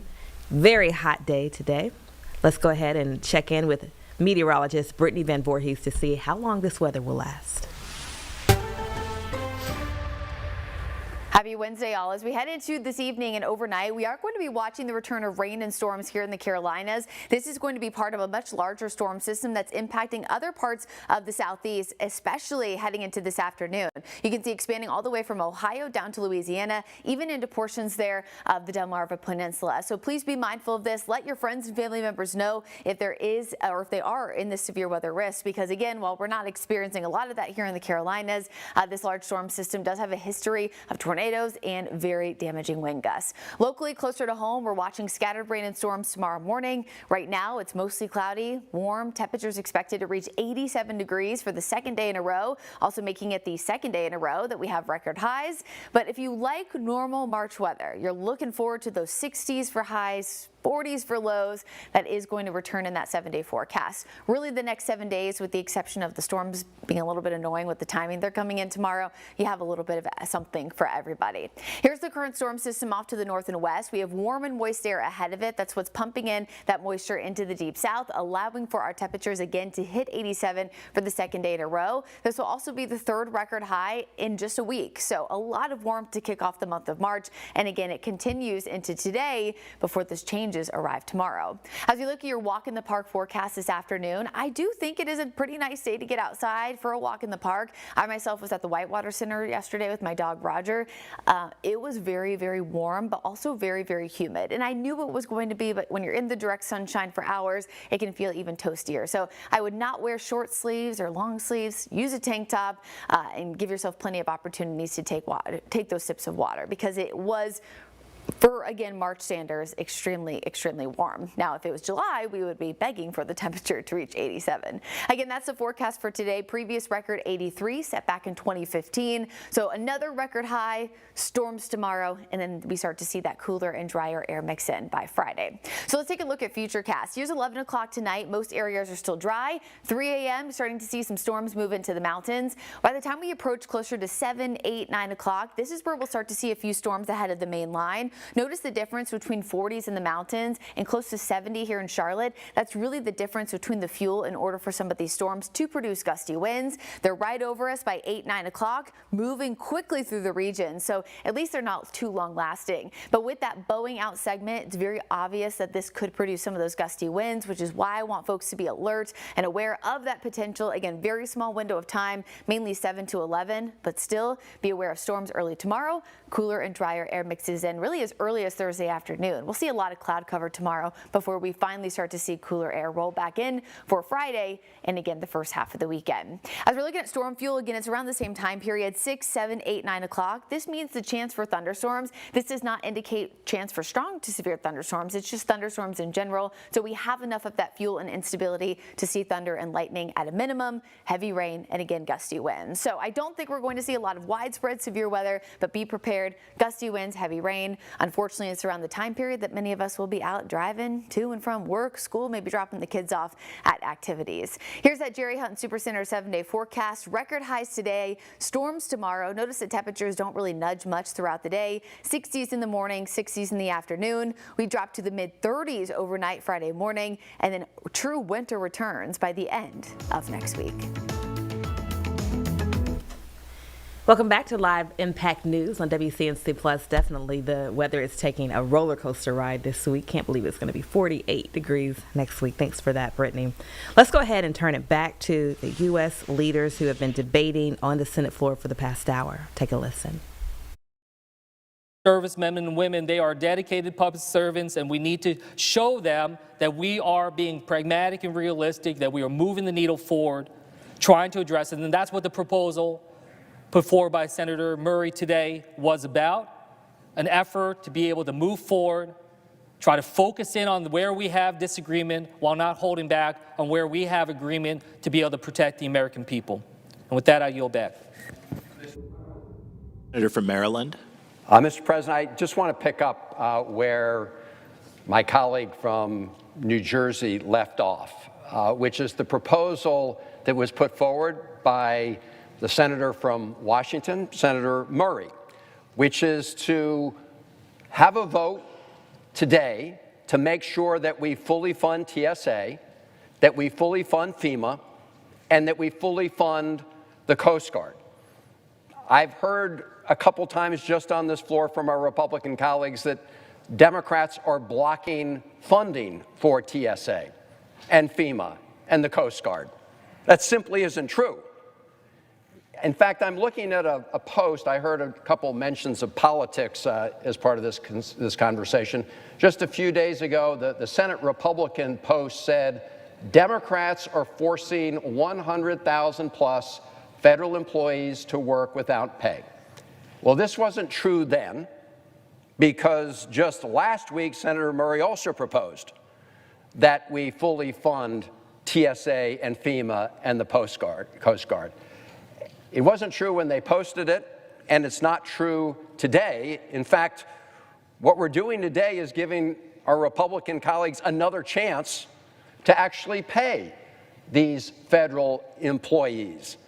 Now, I don't think anybody is confused about what's happening here, and that is that the American people understand that Trump's ICE operation is out of control. It is violating the constitutional due process of people throughout the country. It is violating the First Amendment rights of people throughout the country, including the right to peacefully protest. We all recall, like it was yesterday, the fact that DHS agents shot and killed 2 American citizens in Minneapolis, Renee Good, and Alex Preddy. And then the Secretary of Homeland Security, the former Secretary of Homeland Security, turned around and called them domestic terrorists, called the victims of those shootings domestic terrorists. And from the very start, the Trump administration has lied to the American people about the targets of the ICE operation. And I heard it again on the floor of the Senate here today. They said they were going to go after the worst of the worst, people who are here illegally and posed a threat to public safety in our communities. That would have been acceptable, but that is not what they're doing in the overwhelming number of these cases. In Maryland, they swept up a pastor from the Eastern Shore. They arrested and imprisoned and then deported a small businesswoman from Hagerstown. She'd been here 20 years. Vietnamese American woman, beloved in her community, had a nail salon business. And the list goes on and on and on. In fact, Republicans are beginning to recognize that this is completely unpopular with the American people. Yesterday, here are 2 headlines. One is in the Washington Post. White House tells House GOP to avoid mass deportation talk ahead of midterms. Here's another headline. Axios, White House tells House Republicans to stop talking about mass deportations. Well, they want Republicans to stop talking about mass deportations, but they're not actually doing anything to stop mass deportations. And what Democrats have said is we want meaningful changes at ICE before we provide any additional funding. I've been clear, I won't support one more penny for Trump's lawless ICE operation. And yet, we're not getting any meaningful response from the White House with respect to the necessary reforms. And so that's why we have said, let's not hold hostage TSA. Let's not hold hostage FEMA. Let's not hold hostage the Coast Guard. Let's make sure they can continue to operate. Let's make sure that those federal employees can get paid for the work that they're doing. I mean, I'm looking again at this post, the social media post that Republican senators put out, Senate Republicans. It's got all these headlines from around the country. Partial government shutdown, spring break travel leads to hours-long TSA lines at Hobby Airport. And they go on and on. We're saying we can end this. We could end it today. But Republicans are blocking. I just want to close with this point, and it's been made by Senator from Washington, Senator Murray, and others. When Republicans passed what they call their big, beautiful bill, which was beautiful if you're a billionaire because you got big tax cuts. They cut Medicaid, they cut other health programs, cut food programs. But as part of that bill, they increased the ICE budget by over 7 times its annual amount. And they increased the Customs and Border Patrol budget by about double its annual amount. So that's why, as we speak, ICE agents are being paid. As we speak, Customs and Border Patrol agents are being paid out of those accounts. You know who's not being paid? TSA. You know who's not being paid? FEMA. You know who's not being paid? Coast Guard. Do you know what the Democratic proposal would do that's offered by Senator Murray? Pay all those people so they can do the work that they need to do on behalf of the American people and get paid for the good work that they do. That's what our proposal does. It does what Senate Republicans claim on their social media posts that they want to do, that they want to pay these 100,000 federal employees. But today, through their votes and their actions, they're actually saying the opposite. They're saying they want to continue to deny funding for those particular agencies because we won't give ICE and its lawless operations a blank check. And we're not going to give ICE a blank check. The American people don't want us to give a blank check to ICE. But for goodness sakes, let's not penalize folks at TSA and FEMA and the Coast Guard, and let's not penalize the American people by hampering those agencies and preventing them from fully doing their good work on behalf of the country. I yield the floor. Connecticut. Thank you, Mr. President. These times are not normal. In normal times, in the history of the United States of America, government agents bashing down doors, trashing living rooms, terrorizing children, detaining and arresting people without a judicial warrant would be condemned by the administration, and they would say, we need reforms. In normal times, masked agents in unmarked cars without identification on their bodies would be forbidden by the government of the United States of America. In normal times, mass sweeps in the streets or shootings of United States citizens for no reason, citizens without any criminal record, and killing 2 of them, would prompt sweeping reforms by that administration. And in normal times, the government of the United States would say, when we are responsible for harms that violate people's rights and injure them, they should have recourse. They should have redress. In normal times, that's what would happen. These times are not normal because this administration has no respect for the law. It is not only condoned. Welcome back to Live Impact News on WCNC Plus. I'm Siobhan Riley. The time right now is 2:24. We just got finished listening to U.S. leaders. They have been debating on the Senate floor for more than an hour now. We're going to go ahead and take a break. We'll be right back.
Welcome back to Live Impact News on WCNC Plus. I'm Siobhan Riley. The time right now is 2:27.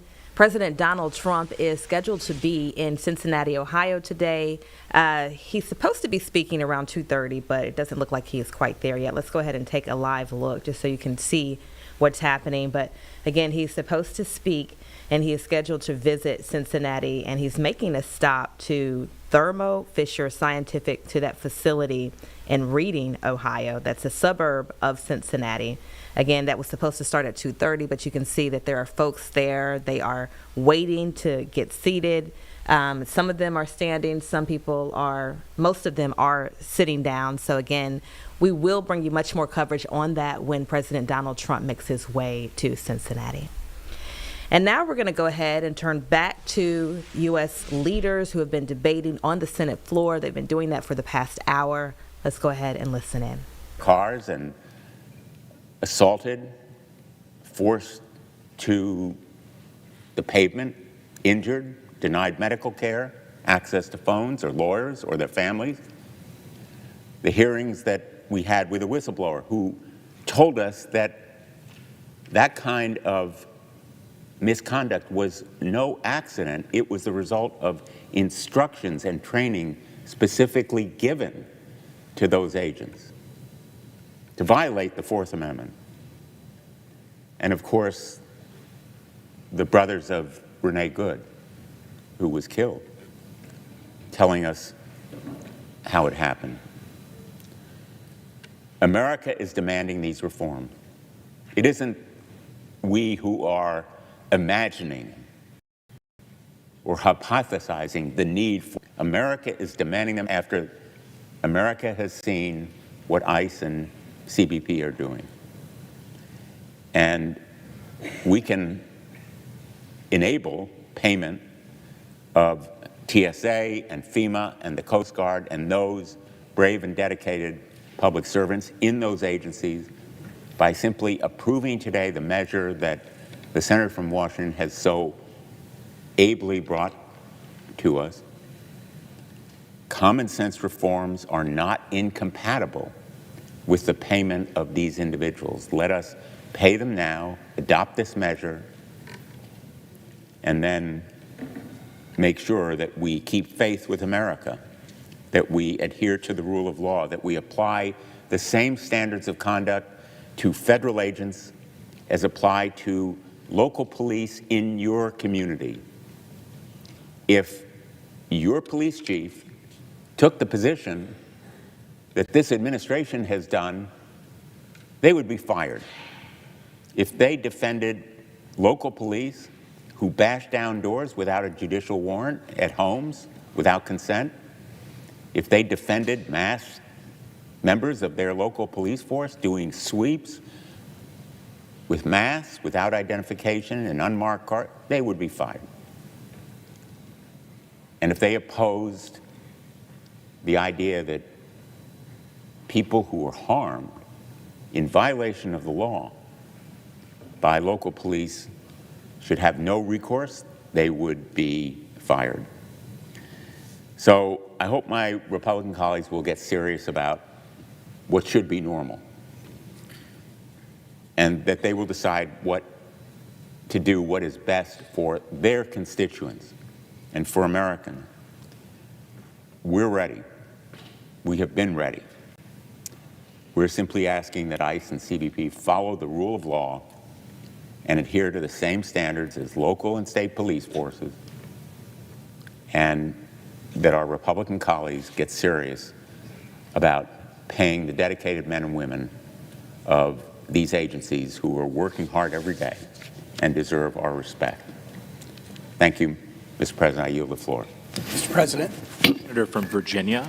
Mr. President, thank you. I've been here hearing my colleagues discuss this matter, and I think I want to just try to separate out the political rhetoric and maybe also puncture some of the Senate speak we use to talk about the kinds of bills we're considering, and just talk about an elemental rule of negotiation that I think most of us learned pretty early, which is when you can find agreement, go for it.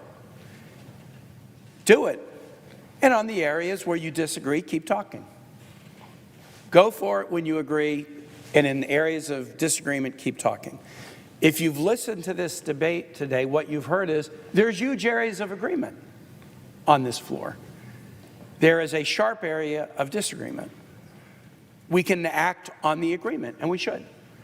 Everyone on this floor, I believe, certainly those who have been here talking today, and I think the overwhelming majority, we have agreed that TSA should be funded.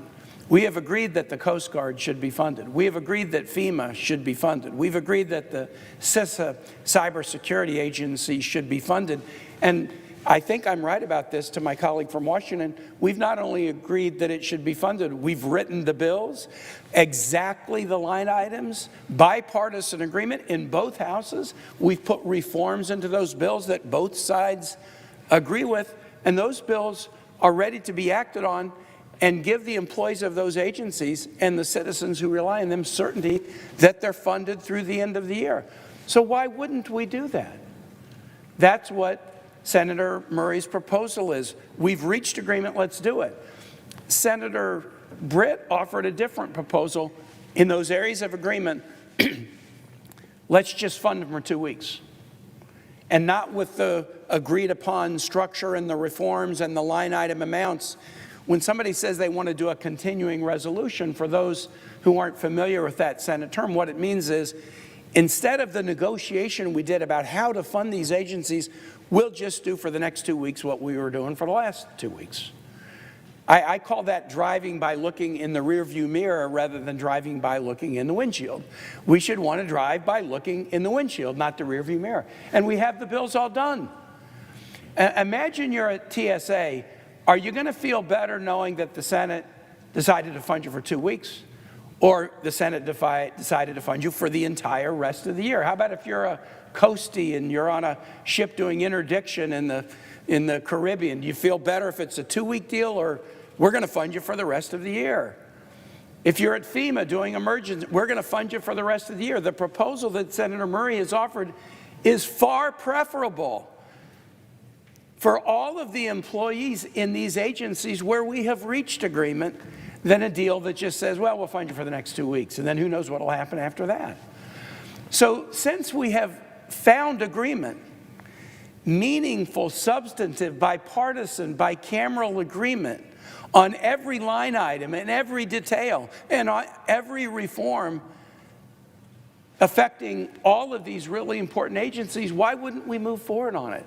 I just don't understand why my colleagues on the other side of the aisle would want to do 2 weeks of funding when we could do the full year funding for these agencies. The area of disagreement is obvious. It's the area of immigration reform as performed by ICE and CBP. Now, I heard one of my colleagues, the senator from Oklahoma, says the goal of us is to defund it till everybody quits. That is a hyperbole that's not true. I've been here for 13 years. I voted for so much funding for DHS and so much funding for CBP and ICE. But now the American public, and we all, to one degree or another, know there just have to be reforms. We're not going to give a blank check. We are demanding reforms. To my colleagues who are here with me, we had a budget hearing yesterday, and the budget hearing was about immigration enforcement. And the Republicans had as a witness one of Virginia's sheriffs, Sheriff of Loudoun County, Sheriff Chapman. And he was there to talk about immigration enforcement. Loudoun County Sheriff's Office. I pointed out, I've dealt with them a lot over the years. When I go to the Halloween parade and other things in Leesburg, if you're not doing anything on Halloween, go to Leesburg and go to the Halloween parade. It's fantastic. And when you see Loudoun County Sheriff's deputies, they don't wear masks. They wear uniforms that identify they work for the Loudoun County Sheriff. They wear name tags. They use body cameras. You know, if the Loudoun County Sheriff's Department can uphold basic standards of law enforcement professionalism, why is it unreasonable for the American public? Why is it unreasonable for Democratic senators to ask the same thing of federal law enforcement agents who work at ICE and CBP? These are common sense reforms. But we haven't yet found Republicans willing to agree on them. Okay, that means we still have work to do. Let's do that work, but let's give full year funding to all these other agencies where we have found agreement. not 2-week funding, not just, we'll kick it down the road for 2 weeks and then you got to worry in the next 2 weeks whether you're going to have a paycheck. Full year funding for all the agencies except where we're having this most important debate. Elementary rule of negotiation: when you can find agreement, go for it. And on areas where you can't, keep talking. That's what the Murray proposal is, and that's why I so strongly support it. I yield, Mr. President. Mr. President, I have to say it is extremely frustrating to me that despite all their talk about how important it is we do fund TSA and FEMA and CISA and more, and despite Republicans' own acknowledgement that they already funded ICE and Border Patrol with their big reconciliation, I call it the big ugly bill from last summer, now Republicans are unwilling to work with us to fund some of these programs that keep Americans safe, while we keep trying to get somewhere on ICE and Border Patrol accountability. And worse than that, Mr. President, they're acting like they have no idea why Democrats are not willing to accept the premise that to fund TSA, we have to cut some blank check for ICE. Republicans are acting like they didn't see the same awful footage of Renee Good and Alex Preddy getting shot in cold blood. Republicans are acting like they don't remember that little boy in the bunny hat who was arrested like a violent criminal. Republicans are acting like they don't remember the family that got tear gassed on the way back from a basketball game, or the American citizen that was marched out of his house in the freezing cold in his underwear. As a reminder, because apparently Republicans need it, the Senate has had at least 2 hearings on this since Alex Preddy was murdered by CBP officers. And with a couple of exceptions, we have not heard any Republicans in those hearings suggest they want to work with us on reforming the agencies and reining in DHS. And yet some Republicans are acting like they have no idea now why we are demanding things like body cameras, visible identification, adequate training standards, and basic standards, as the senator just spoke about. Local police, same as our local police on things like use of force and requiring warrants before some agent smashes in your door and drags someone away. Republicans know exactly what Democrats have been asking for, because weeks ago, Democrats provided Speaker Johnson and Leader Thune a list of 10 critical reforms that we needed to pass the Homeland Security bill. Unfortunately, Republicans have been saying no on many of these items, as far back as last year, or in some cases, first they'd say, sure, we'll work with you, and then Stephen Miller in the White House would get involved and Republicans would say, never mind. Now, last year, Democrats were already talking about many of these reforms that we are now talking about today. In July, some of us introduced a bill calling for no masks and for clear identification. And then we saw federal agents shoot citizens and lie about it, like in the case of Miramar Martinez. And we heard horror stories of masked agents dragging away American citizens for no reason. One American citizen was dragged off and detained twice, not charged with any crime, not arrested with a warrant, just picked off his work site until ICE realized he was a citizen. That happened twice to the same guy. That's exactly why Democrats have been saying, let's take off the masks. We cannot have unaccountable agents. Republicans said no to that idea. And then the world watched as Renee Good was shot and killed by an ICE agent and denied any medical care, something even the most basic training, to say nothing of morals, should have told officers was wrong. So Democrats pushed in our DHS funding negotiations. We said, this is exactly the kind of thing we are gravely concerned about. We need serious reforms and accountability. Still, Republicans said no. Then, an innocent man, an American citizen, was dragged out of his home in the freezing cold in his underwear, and agents refused to even look at his ID, which showed they had completely the wrong guy. And yet, when Democrats pushed to require real judicial warrants, Republicans said no. A little boy in bunny ears was ripped away from his home for absolutely no reason. Republicans said no. A family on their way home from a basketball game was tear gassed. Republicans said no. A woman on the way to a doctor's appointment had her window smashed. She was dragged out of her car. Republicans said no. And Alex Preddy, tackled to the ground, shot in the back several times by federal agents, another completely unjustified killing, a murder of an American citizen. And the Trump administration tried to slander him as a terrorist. For a moment, even some Republicans said that was concerning, that was unacceptable, that was wrong. But we all know what ultimately happened. Republicans have for weeks now refused some pretty basic steps to make these agencies accountable. And once again, Republicans said no. Well, Mr. President, the American people are not going to take no for an answer. Stephen Miller is not above the Constitution. Donald Trump is not a king who can just sic an army of masked thugs on whatever city he wants to punish next. And Democrats are not going to write a blank check for rogue agencies that are trampling on the rights of Americans. Nor are we going to accept the premise that the only way to fund TSA or disaster relief is by giving money to ICE. That's absurd. Now, some on the other side are claiming the bill I just offered would defund customs or Homeland Security investigations. Mr. President, that is also absurd. All the bill I just offered does is fund the rest of DHS while talks continue on ICE and Border Patrol. And the simple fact is, Republicans have already funded those agencies when they gave them more money than most militaries, by the way, in their big, ugly bill. And Republicans' latest tactic, trying to use a war as leverage against accountability for Americans, that's just plain wrong. It is cynical and it is utterly transparent. We are not going to give Trump a pass on citizens getting shot and killed here in America just because he single-handedly chose to start a war that has led to Americans being killed across the globe as well.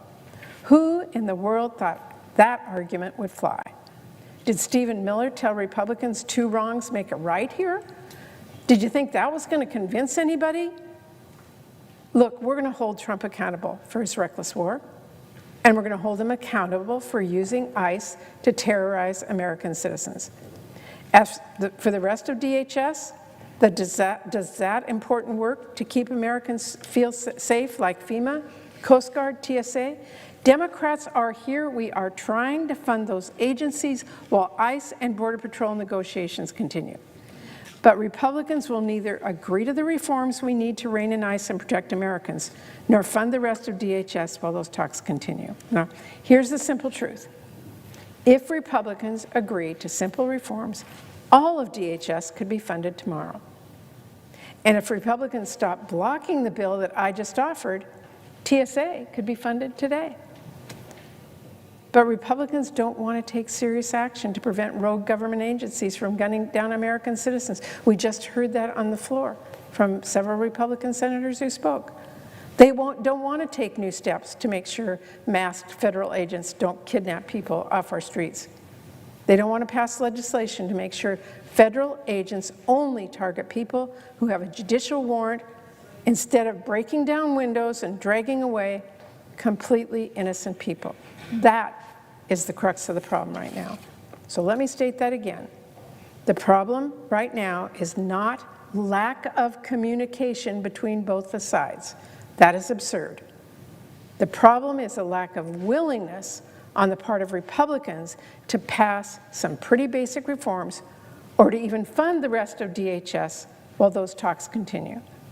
Republicans don't want to protect Americans from rogue ICE agents. You know how I know that? Just listen to what they've said and what they didn't say right here on the floor.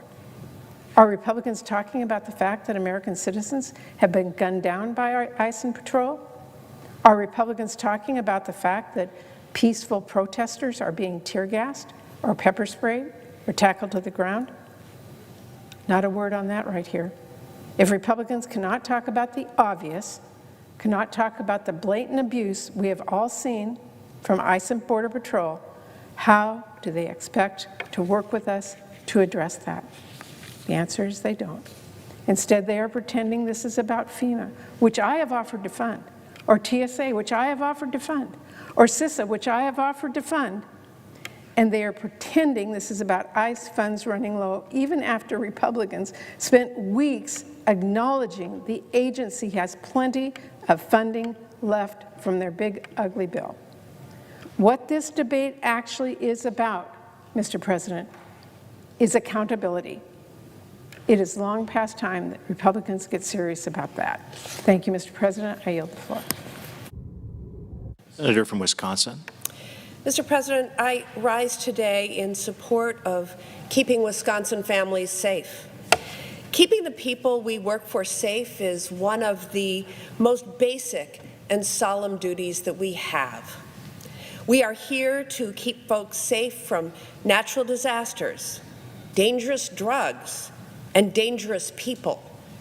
And that is what I am here to do today, because we need to fund critical agencies like TSA and FEMA and the U.S. Coast Guard to stop potential terror attacks and be sure that we are prepared for the next storm that hits an American community. I am also here to protect Wisconsinites from ICE terrorizing their communities like we saw in our neighboring state in the city of Minneapolis. We can and must do both. The people I work for are demanding it. We need to fund these agencies and put up common sense guardrails on ICE and Border Patrol. It's not an either-or situation, as my Republican colleagues would have folks believe. We can ensure that TSA agents are paid and stop masked federal agents from causing chaos in our residential neighborhoods. We can prevent cybersecurity attacks from our adversaries and ensure ICE and Border Patrol don't gun down more U.S. citizens in our streets. We can make sure communities reeling from disaster get the federal support they need and hold federal agents to the same basic standards that our local police officers operate under on a day-to-day basis. Protecting Americans means doing both. If Republicans are serious about funding the Department of Homeland Security, the path forward is simple. Let's pass this bill today. Let's keep these crucial agencies open while we come together to negotiate common sense reforms so ICE stops killing Americans in our streets. I've been clear that I will not support another blank check to ICE without reasonable guardrails that stop the chaos, violence, and death that we've seen in cities like Minneapolis. Now, my Republican colleagues are trying to use Donald Trump's illegal war in Iran to get us to back down on these demands. Welcome back to Live Impact News on WCNC Plus. I'm Siobhan Riley. The time right now is 2:51. Just got finished hearing from U.S. leaders debating on the Senate floor. Now we're going to take you live to Ohio. That is where President Donald Trump is speaking right now at a biotech plant. He's set to speak any minute now, but as you can see, he just made his way there, and he's making two stops. He's speaking in Reading, Ohio, which is right outside of Cincinnati, Ohio, and he's also speaking in Kentucky today. Again, that visit, he just got to Cincinnati, Ohio, and he is scheduled to speak any moment now. The visit is part of a two-stop trip to the region to promote his administration's economic policies and efforts to lower prescription drug prices. Let's go ahead and take a listen. Way down. That's just a matter of war.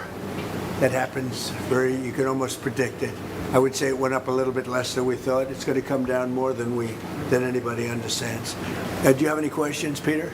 Yes. You just said it is a little excursion, and you said it is a war. So which one is it? Well, it's both. It's both. It's an excursion that will keep us out of a war, and the war is going to be. I mean, for them it's a war. For us, it's turned out to be easier than we thought. But think of it, they had thousands of missiles, 7,000, 8,000 missiles. We got many of them before they got to launch. They have drones all over the place. We got many now. We're knocking out the drone plants, as you know, going fast. They started talking about mines, so we hit 28 mine chips as of this moment, 28.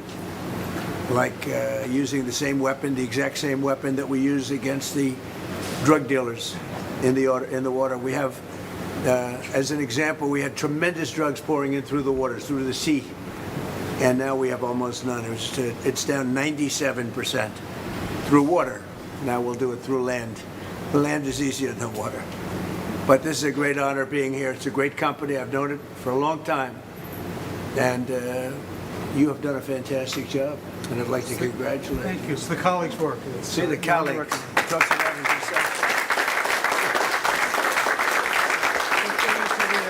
It's a new form of visit. You said before, my associates, my colleagues, what about people that just work for you? No, right? They're colleagues. 25 years of working together. That's why it's doing so well. Congratulations. Great company. Thank you very much. Thank you. Great honor. Thank you. Thank you, everybody. Gentlemen, we thought it would just be good to introduce some of our best let's go.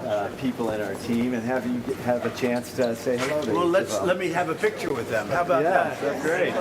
Come on, Peter, take a picture. Come on. Let's go. Let me get alongside of some really good-looking people. All right, let's go. There you go. This guy here, Pulitzer Prize. Nobody.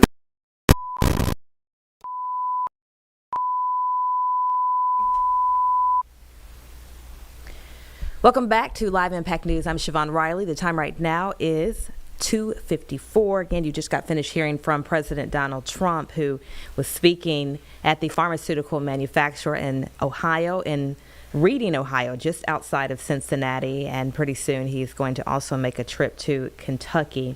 Again, this visit is part of a two-stop trip to the region. He's promoting his administration's economic policies and efforts to lower prescription drug prices. We're going to go ahead and toss to break. Again, thank you so much for watching Live Impact News on WCNC Plus.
Welcome back to Live Impact News on WCNC Plus. I'm Siobhan Riley. The time right now is 2:57. We've been following this story pretty much for the past few hours with the U.S. leaders. They are debating on the Senate floor. Let's take a listen. So, the whole nation is being held up by this. So I want to apologize to the American people, especially to the TSA agents, the FEMA workers, and other agencies within the Department of Homeland Security who are not getting paid. I want to apologize to the American people who are standing in lines at airports trying to get through TSA to get on airplanes, and they're stuck in those lines for 3 and 4 hours. I want to apologize to the people in my state, day before yesterday, who live in the city of Wright, Wyoming, where there was a over 1,500 acre fire heading in the direction of Wright, and no one from FEMA was available to help advise with regard to those issues. These things are happening around our country today, and yet we have Democrats in this Senate saying the Republicans won't work with us, and we have Republicans in this Senate saying the Democrats won't even speak to us. It sounds like two ships passing in the night in the Senate. Now, the odd thing is, when we're not in front of the cameras, we're not on C-SPAN, we're not on this floor making speeches, we actually do talk to each other. We actually do get along. And yet, here we are in an impasse that has us hurling disagreements at each other that don't even reflect an assessment. If I was watching this on C-SPAN and I was just a citizen, I would say, I don't get this. They're acting as if they don't know what the other side is doing or thinking. Well, even being here in this body, I don't know what the other side is thinking. I hear them say they're mad because ICE agents are wearing masks and don't have warrants, and there's a couple things there that I would point out. The reason ICE agents started wearing masks is because truly belligerent protesters were identifying those ICE agents and then going to their homes and their children's schools and threatening their families. So they put on masks so as they are doing their job, the protesters cannot identify them and harass their families and them for doing their job. Then I hear that this is about the fact that some Americans, protesters, were killed in Minneapolis. We all mourn those deaths. But those were protesters who were not innocent bystanders. They were protesting in a very provocative way, taking on ICE agents directly, either using their cars or kicking the headlights out of cars and yelling and throwing rocks at ICE agents. That's not innocence. It doesn't mean they should have been shot, but it does mean they were not behaving in an innocent manner. But let's look at who was behaving in an innocent manner. Laken Riley was out jogging in Georgia when an illegal alien came up and killed her. And she fought back, and they smashed her until she was dead. That was an innocent bystander. The little girl who was raped and thrown to the side of the road in Texas, that was an innocent bystander. The mother who was jogging here back east, the mother of 4 kids, who was attacked and murdered while jogging. That was an innocent bystander. The problem I have with this whole discussion is we're showing tremendous sympathy for American protesters who were encountering ICE agents in a provocative way, and we have forgotten about the innocent Americans who were killed by illegal criminals, some of whom had been previously arrested in this country and turned loose. When trying to eradicate this country of the All right, folks, welcome back to Live Impact News. Vanessa Rufus taking over for Siobhan Riley. We're going to pivot away from the Senate floor to the Cincinnati and Northern Kentucky area where we have President Trump visiting Thermo Fisher Scientific. And we know this is going to be a brief stop with some remarks tonight. Let's go ahead and listen in. We got some audio, Jeb? So before it leaves that space, the cap is on the bottle and it has gone through induction sealing so that it's oil sealed. As it comes through the rest of the line here, it'll come through and then it gets the label at the back here of the line. And then it's labeled with a serial number. And then it goes to the back end of the line here where we get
steps here is it goes through a bundling station, so you can see an example of that.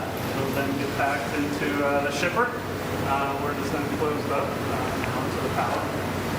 That's the whole process. So as we package each batch, then they'll go through the final release processes from our quality systems here, and then on to ship it to our customers. Great, big, beautiful company. Yes, really the best. Yeah, that's Mr. President, before we move on, would you mind doing a photo with me?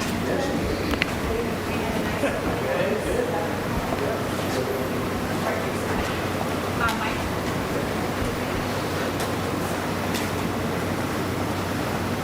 Did you get Straight up. Thumbs up. You got it? Thank you, Press. All right, and just like that, the feed's done. We can tell you, though, that the White House is touting $4 trillion that's being invested by American companies to increase manufacturing production in the United States. So we will, of course, have more as we go on throughout the evening as we get those feeds. We're going to take a quick break meantime, though. We'll be back in 2 minutes with more Live Impact News.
Welcome back to Live Impact News. Vanessa Rufus here.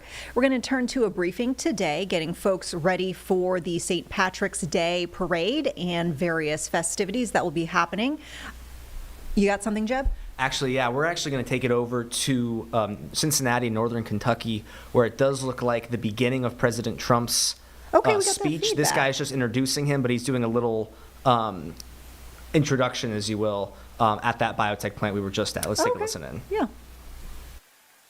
As Kentucky's chief business official, today I'd like to talk about how President Trump's leadership is benefiting our economy. Kentucky is not a wealthy state.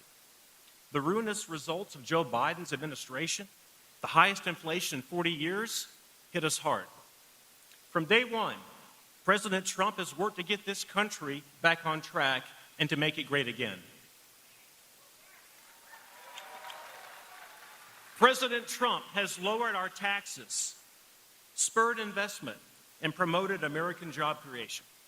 Since he took office last year, Kentucky has added more than 60,000 new homegrown businesses. These new ventures, starting in garages and spare bedrooms, will be the big employers of the future. And that's not all. We also see new investment from large established companies. Apple alone has committed $2.5 billion to cover glass production in Harrodsburg. His One Big Beautiful Bill Act is brightening our futures, whether it's making his 2017 tax cuts permanent or eliminating taxes on tips and overtime. President Trump always puts working people first, and that helps us here in Kentucky. One more thing about the Big Beautiful Bill. It's not just pro-taxpayer and pro-worker, it's also pro-child. His bill includes an educational opportunity tax credit program that our states can implement. It helps families pay for tutoring, after-school programs, technology, or school supplies, whether their child attends a public school or a private school. Our General Assembly just passed House Bill 1, sponsored by Kim Mosier, who's here today. And they have authorized me, let's give her a hand. They have authorized me to direct this program for our state, and I'm so proud. I look forward to helping our kids get a better education thanks to President Trump. Now, our governor made big promises for education when he ran for office. But on his watch, test scores have gone down, not up. For leadership on education, we don't look to Andy Beshear, we look to Donald J. Trump. Kentucky is so grateful to President Trump and so glad to have him here. Thank you so much for coming. Thanks a lot. Thank you.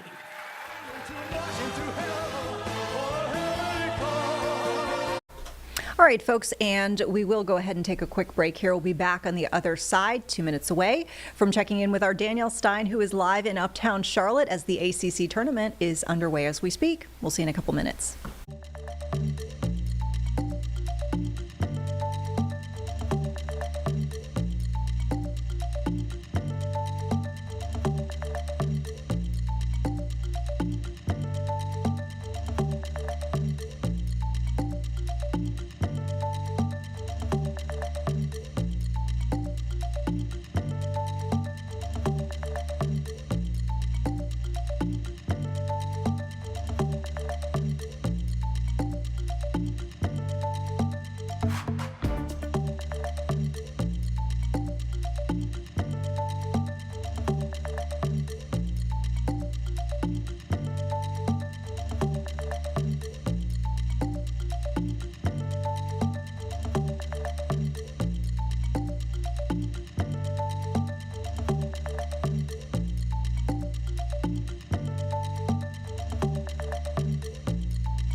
Hey folks, welcome back to Live Impact News. We are checking in with the very latest on the ACC tournament, which is underway right now in Uptown as we speak. Our Danielle Stein is joining us right now to give us all of the details. Some interesting storylines, I think, already to talk about on the day, and of course, more games to come.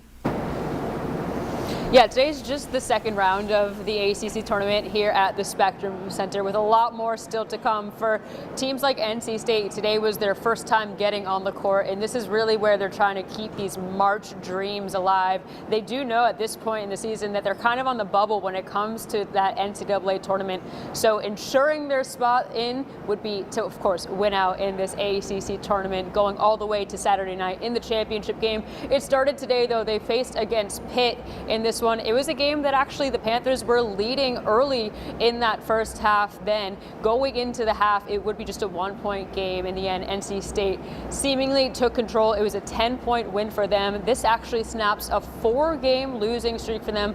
They hadn't won since they actually upset the Tar Heels just a couple of games ago. So they will be moving on to the next round tomorrow. They will be facing Virginia, who is the number 2 seed in this field, in a team they lost to by just about 30 points a couple of weeks ago. I am curious to see what the turnout is because, you know, I don't live too far from this area, so on my walks I've been seeing a lot of fans. I even saw a Florida State shirt, and it took me a second to go, oh, what's that doing here in Charlotte? And then I had an epiphany. So yeah, I'm just kind of curious what these games are looking like in the middle of the day. Yeah, I would say that especially the local teams, the ones from the Carolinas, are the ones that really seem to have a lot of the high attendance. So if you were to look around inside the arena during that opening game at noon, it was a lot of red and white for NC State with the Wolfpack fans, and we can only expect it's going to be even more heightened tomorrow when both UNC and Duke play for the first time. Those teams show up no matter what. They have fans who live in Charlotte. They have fans who are going to be coming in from that Raleigh-Durham area who want to see their teams. Both of them are top 4 seeds in this field, so they know that they're going to have good teams to be putting out there, and the fans are definitely going to be coming out to support them. And I guess as far as for tonight, you know, what will you be looking forward to as far as, you know, I'm not going to say your pick game, but what will you be keeping an eye on the most? So this NC State game, we're going to see how they do next against Virginia. Like I said, they'll be playing tomorrow. Later tonight, Clemson does take the court. They don't play till 9 o'clock. That's another one that could be going through the track and playing against Duke in the end. Duke is a team, of course, we're going to be looking at pretty closely. They are going through quite a few injuries right now. We do know that Caleb Foster is injured. He is having surgery. We also know that Patrick Gongba is also injured, so he's been a starter and one of their best players all season long. It'll be interesting to see how Duke handles this ACC tournament, whether they're going to be trying to preserve some of their guys in order to focus more on the NCAA tournament, or if they're going to try to win it out here too, because of course they have talent beyond just those players I mentioned who are injured. But we will see how they kind of approach those minutes and some of those efforts, knowing that, hey, they will be a 1 seed come Selection Sunday. Are you able to give us any insight on just the later tip for that? You said it was 9 o'clock. How does that impact the players? Have you ever heard, you know, in not just maybe specifically this tournament, but in, you know, past reporting where you've checked in with some of these teams, how they keep their energy up that late in the evening? I always think about this too when we cover West Coast games as well, when you talk about, you know, pro games. Sure. But, yeah, have you heard anything on that front? Yeah, during tournament time, it's always really interesting because you're playing in these back-to-back games, and getting routines is pretty important. So it's when you have this late game, and then if you were to have an earlier game the following day, of course, that kind of throws off your rhythm. So they try to simulate what a normal game day experience would be like, but also paying mind to some of the other games that are still happening, because at the end of the day, it is a tournament. So you want to know, hey, this team that was playing right now, we could be facing them in a later round. So there's definitely a little bit more attention attention that's being paid to what's happening around them. But yeah, a lot of rest. Most of these teams, of course, are East Coast. There's a couple teams, because the ACC, as we know, did expand pretty recently, coming in from the West Coast. I'm sure that kind of messes with some timings of the teams and their kind of routines as well, too. But it's a lot of waiting around, and these teams are kind of getting used to that right now. Girl, you got the answers. I love it. Trying. Oh, this is great. This is great. Anything you want to leave us with here as we wrap things up, and of course look ahead to seeing you later in our later shows tonight? Yeah, so as we just wrapped up with NC State in that early slate, I actually just caught up with probably the biggest recent legend of the Wolfpack, DJ Burns. We all remember just a couple years ago the magic that he was able to pull off during March Madness. He's really a legend, and he was here in the house today, which was really fun. He and his mom were here, so I caught up with him about just what it kind of takes to be that player, to put your stamp on March Madness as his Wolfpack are trying to make it into the tournament. So we have that interview to look forward to coming up a little bit later on. And of course, we're going to be talking about both UNC and Duke a little bit more in depth coming up at 6 as well. That's awesome. I saw on Twitter your I don't want to say your voyeur shot, but you were looking down. I saw it was like kind of like a picture photo opportunity with it looked like the cheer squad and DJ Burns. So good to hear that you got that. Yeah, he had lines of autographs around, and yeah, lots of fans, but we made sure to make our way over, and DJ was gracious with his time to give us a couple moments in chat as well, too.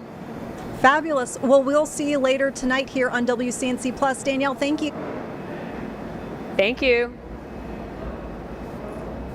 All right, folks, thanks so much for sticking with us. We've got more for you after this break. We'll be back in 2 minutes with more Live Impact News.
Hey folks, back here in the Live Impact News studio, we will turn now to a live feed from the Senate floor. We'll listen in to get a nature of the topic that's being discussed. Washington and Tehran reported that there had been significant progress in the ongoing negotiations just before these strikes began. The president broke the diplomatic solution and is now trying to bomb his way out of a crisis of his own making. He had other better choices. He chose war, and now he owes the American people a full accounting. I would ask my colleagues who support this war the same questions I have been directing to the administration. What is the theory of victory? What does success look like? And how will we know when we have achieved it? What legal authority does the administration believe it is operating under, given that this Congress has not authorized this conflict? What is the day after plan for Iran, for its government, its 93 million citizens, its borders, its proxies? What is the plan if this regime does not fall, if the Revolutionary Guard fights on for years? And will the administration commit that American ground forces will not be sent into Iran? To my Republican colleagues, I urge you to ask these same questions and to demand answers from the administration. History is watching, and in 20 years, you too may wish you held this president to greater account. So far, 7 American service members have been killed. Hundreds more have been wounded. To this family, this chamber, on both sides, owes our deepest condolences and our solemn commitment to ensure their sacrifice is honored. America's sons and daughters have gone into harm's way carrying the full weight of this nation's trust. They deserve leadership and a strategy worthy of their service. I had the great privilege to serve in the United States Army. I believe in American power, and I believe we should be willing to use it. I believe in American leadership on the global stage. But power without wisdom or restraint is just recklessness. And leadership without accountability or conscience is just theater, a performance to serve the president's ego, not America. Mr. President, I would close by recalling the same words which I concluded my remarks on this floor 23 years ago. Quote, "Great events will turn on our deliberations, but at this moment, my thoughts are not on historic forces. Rather, I think about the young Americans who will carry out our policies. They are prepared to sacrifice everything. We owe them more than we can ever repay. One thing that we certainly owe them is our best judgment. I have tried to give mine." Mr. President, those words are no less true today. The young men and women the President has sent into this conflict are prepared to give everything.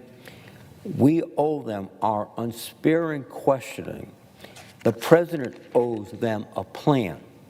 We owe them the honest and rigorous judgment of the Commander-in-Chief and the leaders he has entrusted with the gravest decision a democracy can make.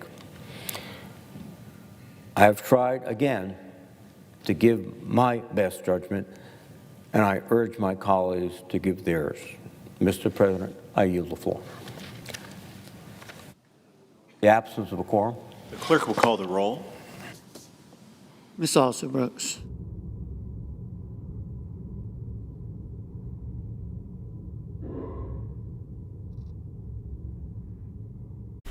All right, it looks like they've wrapped up for just a moment. We'll kind of monitor. We'll see if we got a new speaker there on the Senate floor. We do have our feed, though, that we continue to watch from Northern Kentucky. This is a visit we know President Trump is making today. He is set to make some remarks, I believe, in about an hour or so. Meantime, we've got other speakers here.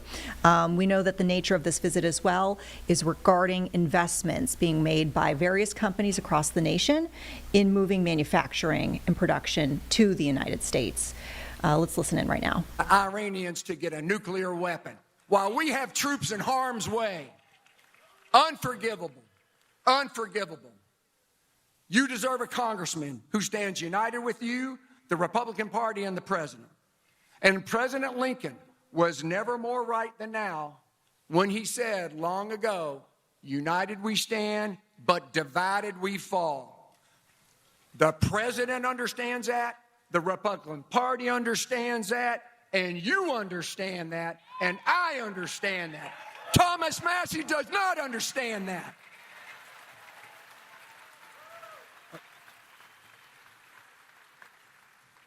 But that duty and obligation now rests with you to keep us united against those who act to divide our party and destroy our nation, like Thomas Massey.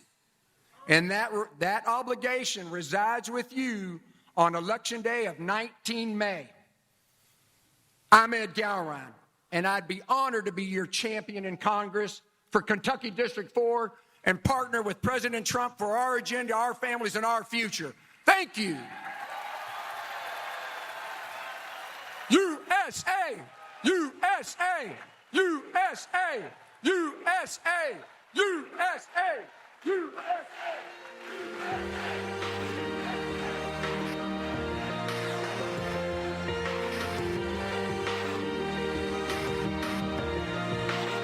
All right, we'll watch this. In the meantime, we'll take another break here on Live Impact. Back in 2 minutes with more.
All right, folks, we are going to take a quick look here at the weather forecast. Another delightful day, although we know on the toasty side.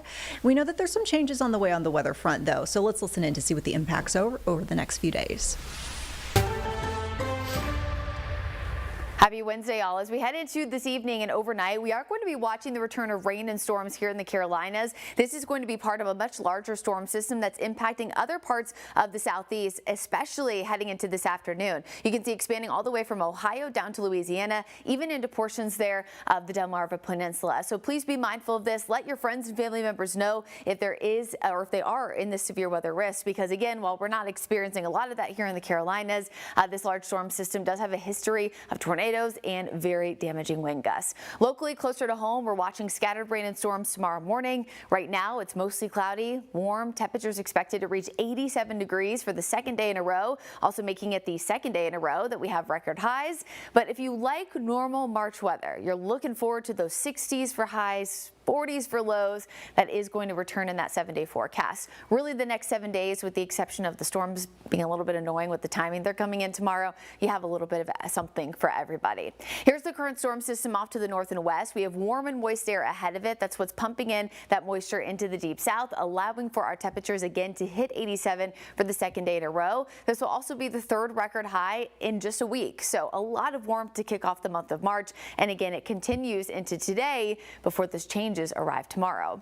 As you look at your walk in the park forecast this afternoon, I do think it is a pretty nice day to get outside for a walk in the park. I myself was at the Whitewater Center yesterday with my dog Roger.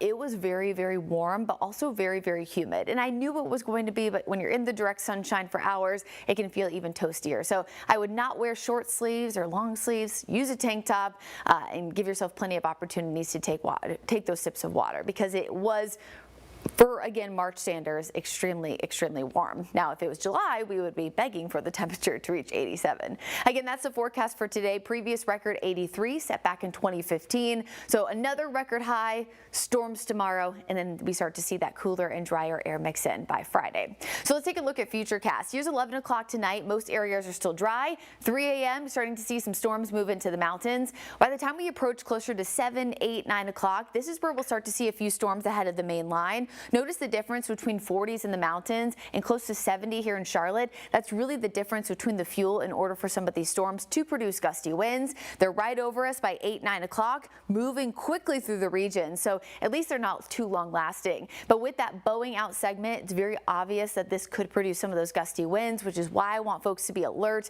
and aware of that potential. Again, very small window of time, mainly 7 to 11, but still be aware of storms early tomorrow. Cooler and drier air mixes in really as early as Thursday afternoon. We'll see a lot of cloud cover tomorrow before we finally start to see cooler air roll back in for Friday and again the first half of the weekend. As we're looking at storm fuel, again, it's around the same time period, 6, 7, 8, 9 o'clock. This means the chance for thunderstorms. This does not indicate chance for strong to severe thunderstorms. It's just thunderstorms in general. So we have enough of that fuel and instability to see thunder and lightning at a minimum, heavy rain, and again, gusty winds. So I don't think we're going to see a lot of widespread severe weather, but be prepared. Gusty winds, heavy rain. Unfortunately, it's around the time period that many of us will be out driving to and from work, school, maybe dropping the kids off at activities. Here's that Jerry Hutton Supercenter 7-day forecast. Record highs today, storms tomorrow. Notice that temperatures don't really nudge much throughout the day. 60s in the morning, 60s in the afternoon. We drop to the mid-30s overnight Friday morning, and then true winter returns by the end of next week.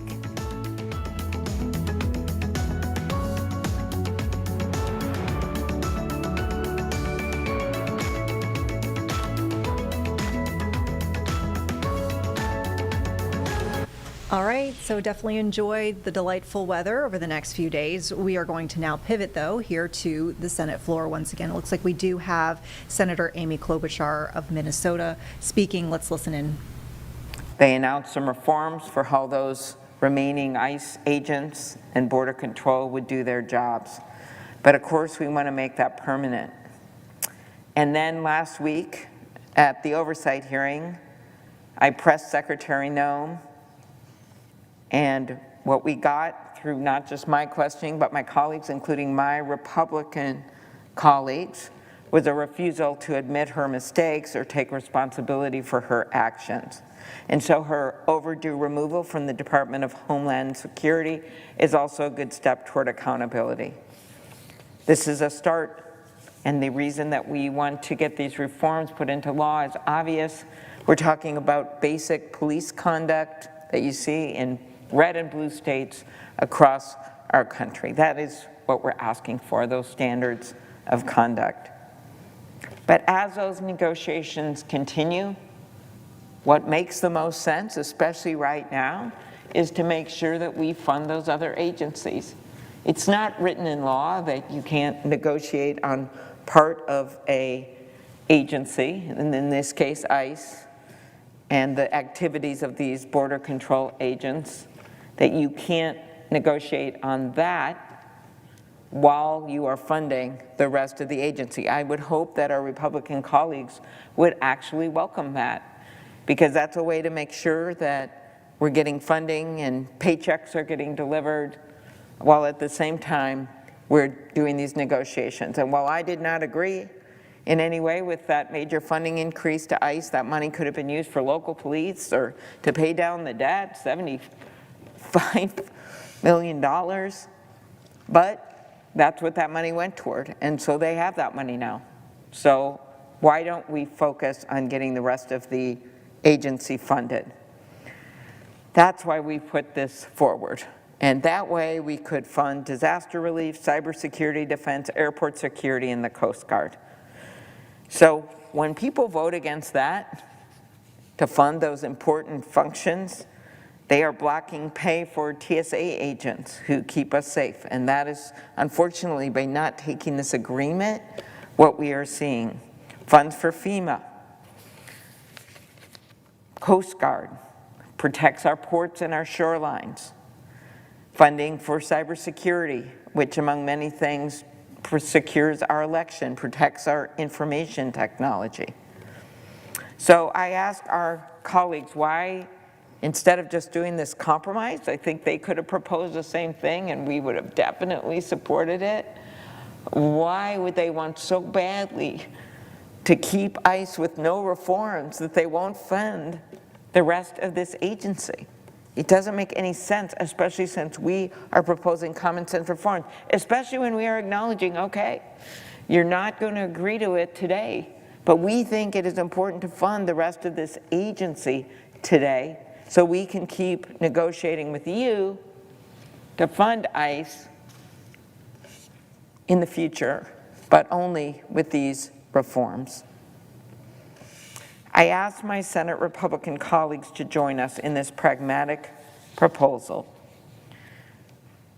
I urge them to listen to the American people who do want to see reforms to ICE and border control. I think they know that. But the American people also want to fund the important work of FEMA and the Coast Guard and TSA and cybersecurity. With that, Mr. President, I yield the floor. Thank you.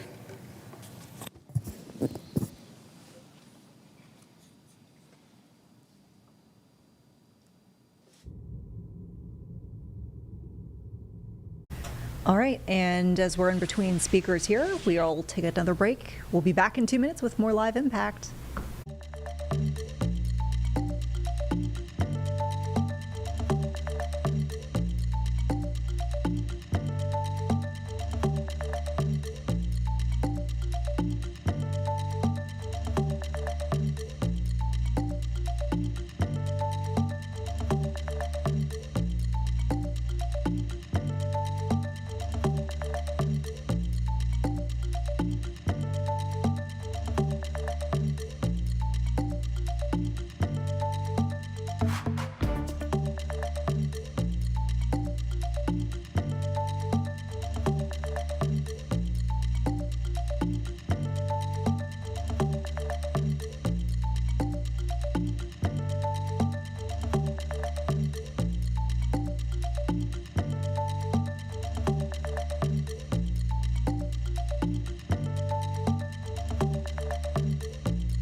Folks, back here at the Live Impact News studio. I know we were kind of slightly derailed by some of our feeds that we brought you live, but we are now indeed going to get to this briefing leading up to St. Patrick's Day festivities this weekend in Charlotte. There's the parade and festival on Saturday. So let's listen in on some of the things to expect and potentially a look at some of the security protocols and traffic impacts you need to know about. Let's listen in. Hello, this Saturday, March 14th, we'll be celebrating St. Patrick's Day with thousands of our friends and neighbors in Uptown for the Charlotte St. Patrick's Day Parade and Festival. The parade steps off on Tryon Street on 9th Street and continues down Tryon to 3rd Street where our festival will begin. The festival is open from 10 a.m. to 7 p.m. This year, our parade has over 1,500 marchers, 27 floats, 5 marching bands, and 2 pipe bands, and a very deserving Grand Marshal. Our festival has a stage jam-packed with music and entertainment throughout the entire day.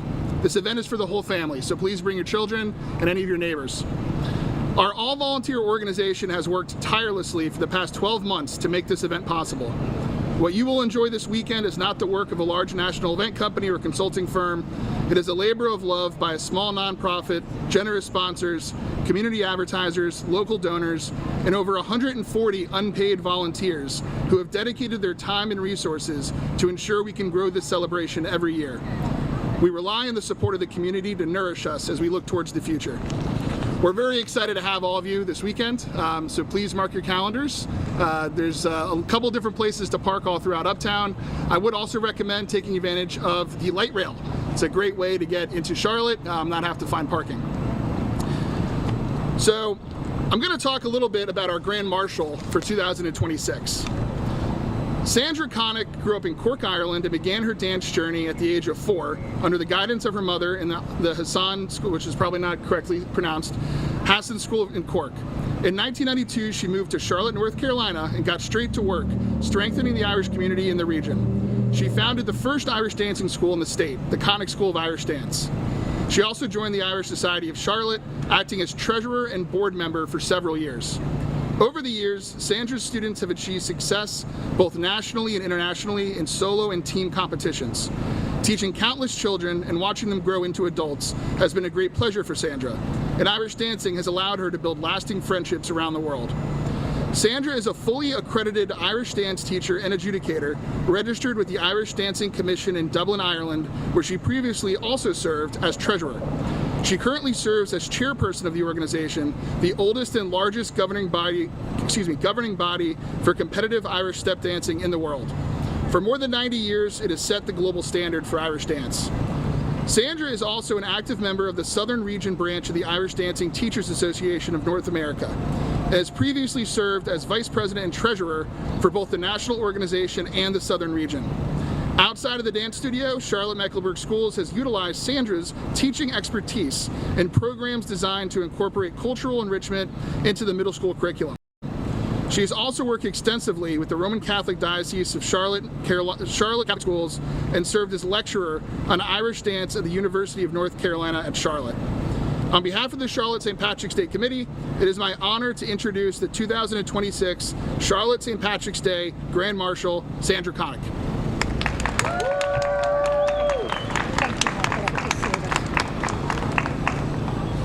Good morning, everybody. I'm very proud to be here. I am very honored to be chosen as the Grand Marshal, and I've been here in Charlotte since the very original parade. This is our 30th year now, so I'm very excited. And my dancers, originally Rinkin a Heron, which was the Gaelic for Dance of Ireland, and now we're called the Connick School, and we have participated and performed at every parade. So you have my bio. I have an extensive background, but I love that I'm Irish. I love sharing my culture with everybody, and I'm very proud to be here. And there's a wonderful Irish community in Charlotte, and also Irish people are always very welcoming and very friendly, and you don't have to be Irish to celebrate St. Patrick's Day. So we look forward to having everybody. Thank you very much.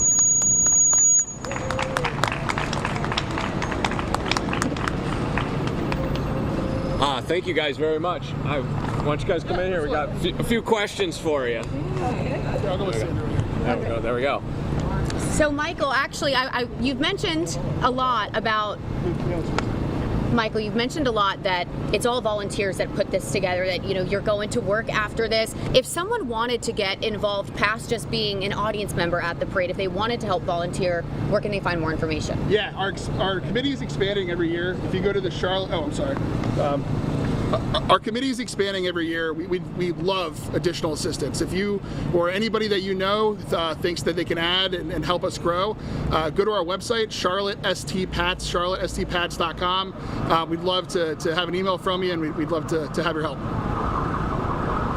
All right, I got a question for Sandra. Besides the fact that I want to learn how to do some of those awesome dance moves. You're very welcome. Men are a great demand.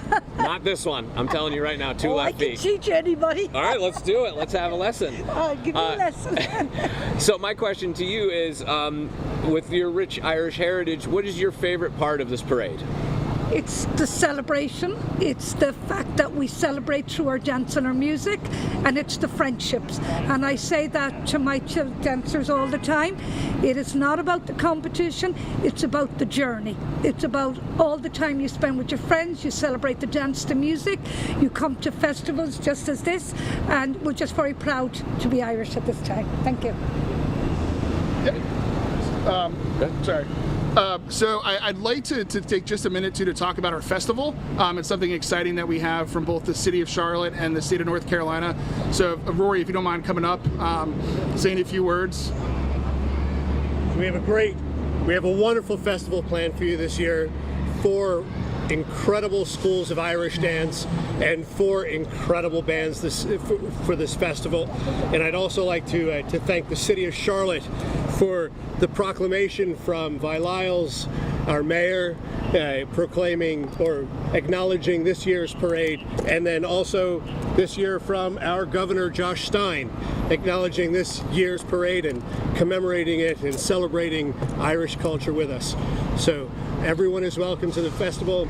We're going to have a wonderful time. The weather's going to be great. Look forward to seeing you all there.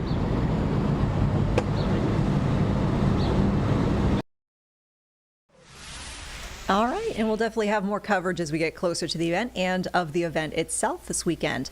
We'll take another break here, back in 2 minutes with more Live Impact News.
All right, folks, back here at Live Impact News. We are still in between speakers with that feed in northern Kentucky. We'll remember, of course, that President Trump is expected to speak at some point this afternoon there.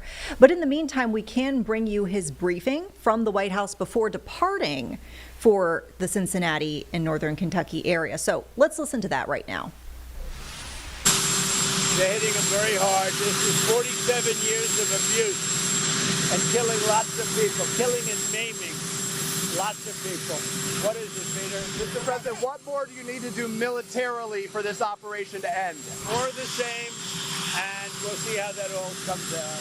Right now, they've lost their Navy, they've lost their Air Force, they have no anti-aircraft apparatus at all, they have no radar, their leaders are gone, and we can do a lot worse to one another. We're leaving certain things that if we take them out, or we can take them out by this afternoon, in fact, within an hour, they literally would never be able to build that country back. A new report says that the military investigation has found that the United States struck the school in Iran. As Commander-in-Chief, do you take responsibility for that? That is what? Commander-in-Chief, do you take the strike on the school in Iran? A new report says the military investigation has found it was the United States that struck the school. I don't know about it. How do you respond? Mr. President, how do you respond to that? Are you talking to the CEOs of various oil companies, encouraging them to use the Strait of Hormuz right now? I think they should. I think they should use the Strait. How do you respond? Look, we took out just about all of their mine ships in one night. We're up to boat number 60. I didn't realize they had that big a Navy. I would say it was big and ineffective. But every one of their ships, just about all of their Navy is gone. It's bottom of the sea. I hope you're impressed. Have they laid any mines in the Strait of Hormuz? Mr. President, Is Senator Thune listening to you when you say you want to pass the Save America Act? He says there aren't the votes to do it right now. What's your response? He's got to be a leader. You know, if he's a leader, he's got to get him. It's the most popular bill I've ever seen put before Congress. And it's voter ID and it's voter. You have to be able to be a citizen to vote. It's called citizenship. And we're also adding in no men playing in women's sports, no transgender mutilization of our children, and no mail-in ballots, fake mail-in ballots. We have none of that, except in the case of the military, etc. I will say, it is the Save America Act. It's the most popular bill I think I've ever put before Congress. What's your message to Democrats? Can you declare victory in this war if the supreme leader remains the Ayatollah's son? I don't want to comment on that. I don't want to comment. But I will tell you, I just spoke with various countries, the leaders of various countries. You'll have a list. And they said they've never seen anything like it. We have, and I built it during my first term, and I used it. I didn't realize I was going to use it this much, but we have the greatest military in the world by far. Nobody close. About a domestic terror attack backed by Iran here, sir? From the SBR. Invited to the Shield of the Americas. Mexico, Brazil, and Colombia were not invited to the Shield of the Americas. Why was that? And could they come in the future to the event? They were invited. Maybe they didn't come. I think they were. I get along very well with all of them. Mr. President, in Iraqi parliament, few days, members slogan, date to America, date to Israel. What is your response to them? What is your message for Iraqi government? What did he say? In Iraqi parliament, slogan, date of America, date of Israel, member of the parliament. Death to America, death to Israel. What's your response to that? That's not a nice question. Did Spain give in after you told them that you would commerce ties with them? Are they cooperating with the United States in Spain? No, they're not. I think they're not cooperating at all. Spain, I think they've been very bad. Very bad. Not good at all. We may cut off trade with Spain. You would guide all trade with them? I don't know what Spain's doing. They've been very bad to NATO. They get protected. They don't want to pay their fair share. And they've been that way for many years, actually. Let me give you the good news. Let me give you the good news. The people of Spain are fantastic. The leadership, like you. The leadership, not so good. Hezbollah in Lebanon. Lebanon is under attack, and Hezbollah is making dangers for the Lebanese, and especially the Lebanese Christians. What is your message for Lebanon? We're working on it very hard. We love Lebanon. We love the people of Lebanon, and we're working very hard. We got to get rid of the Hezbollah. Has been a disaster for many years. All right, and of course we will have more from this actual live event in Northern Kentucky, Cincinnati, as we're able to get so. We'll have that for you in just a bit. We'll turn you to the news at 4.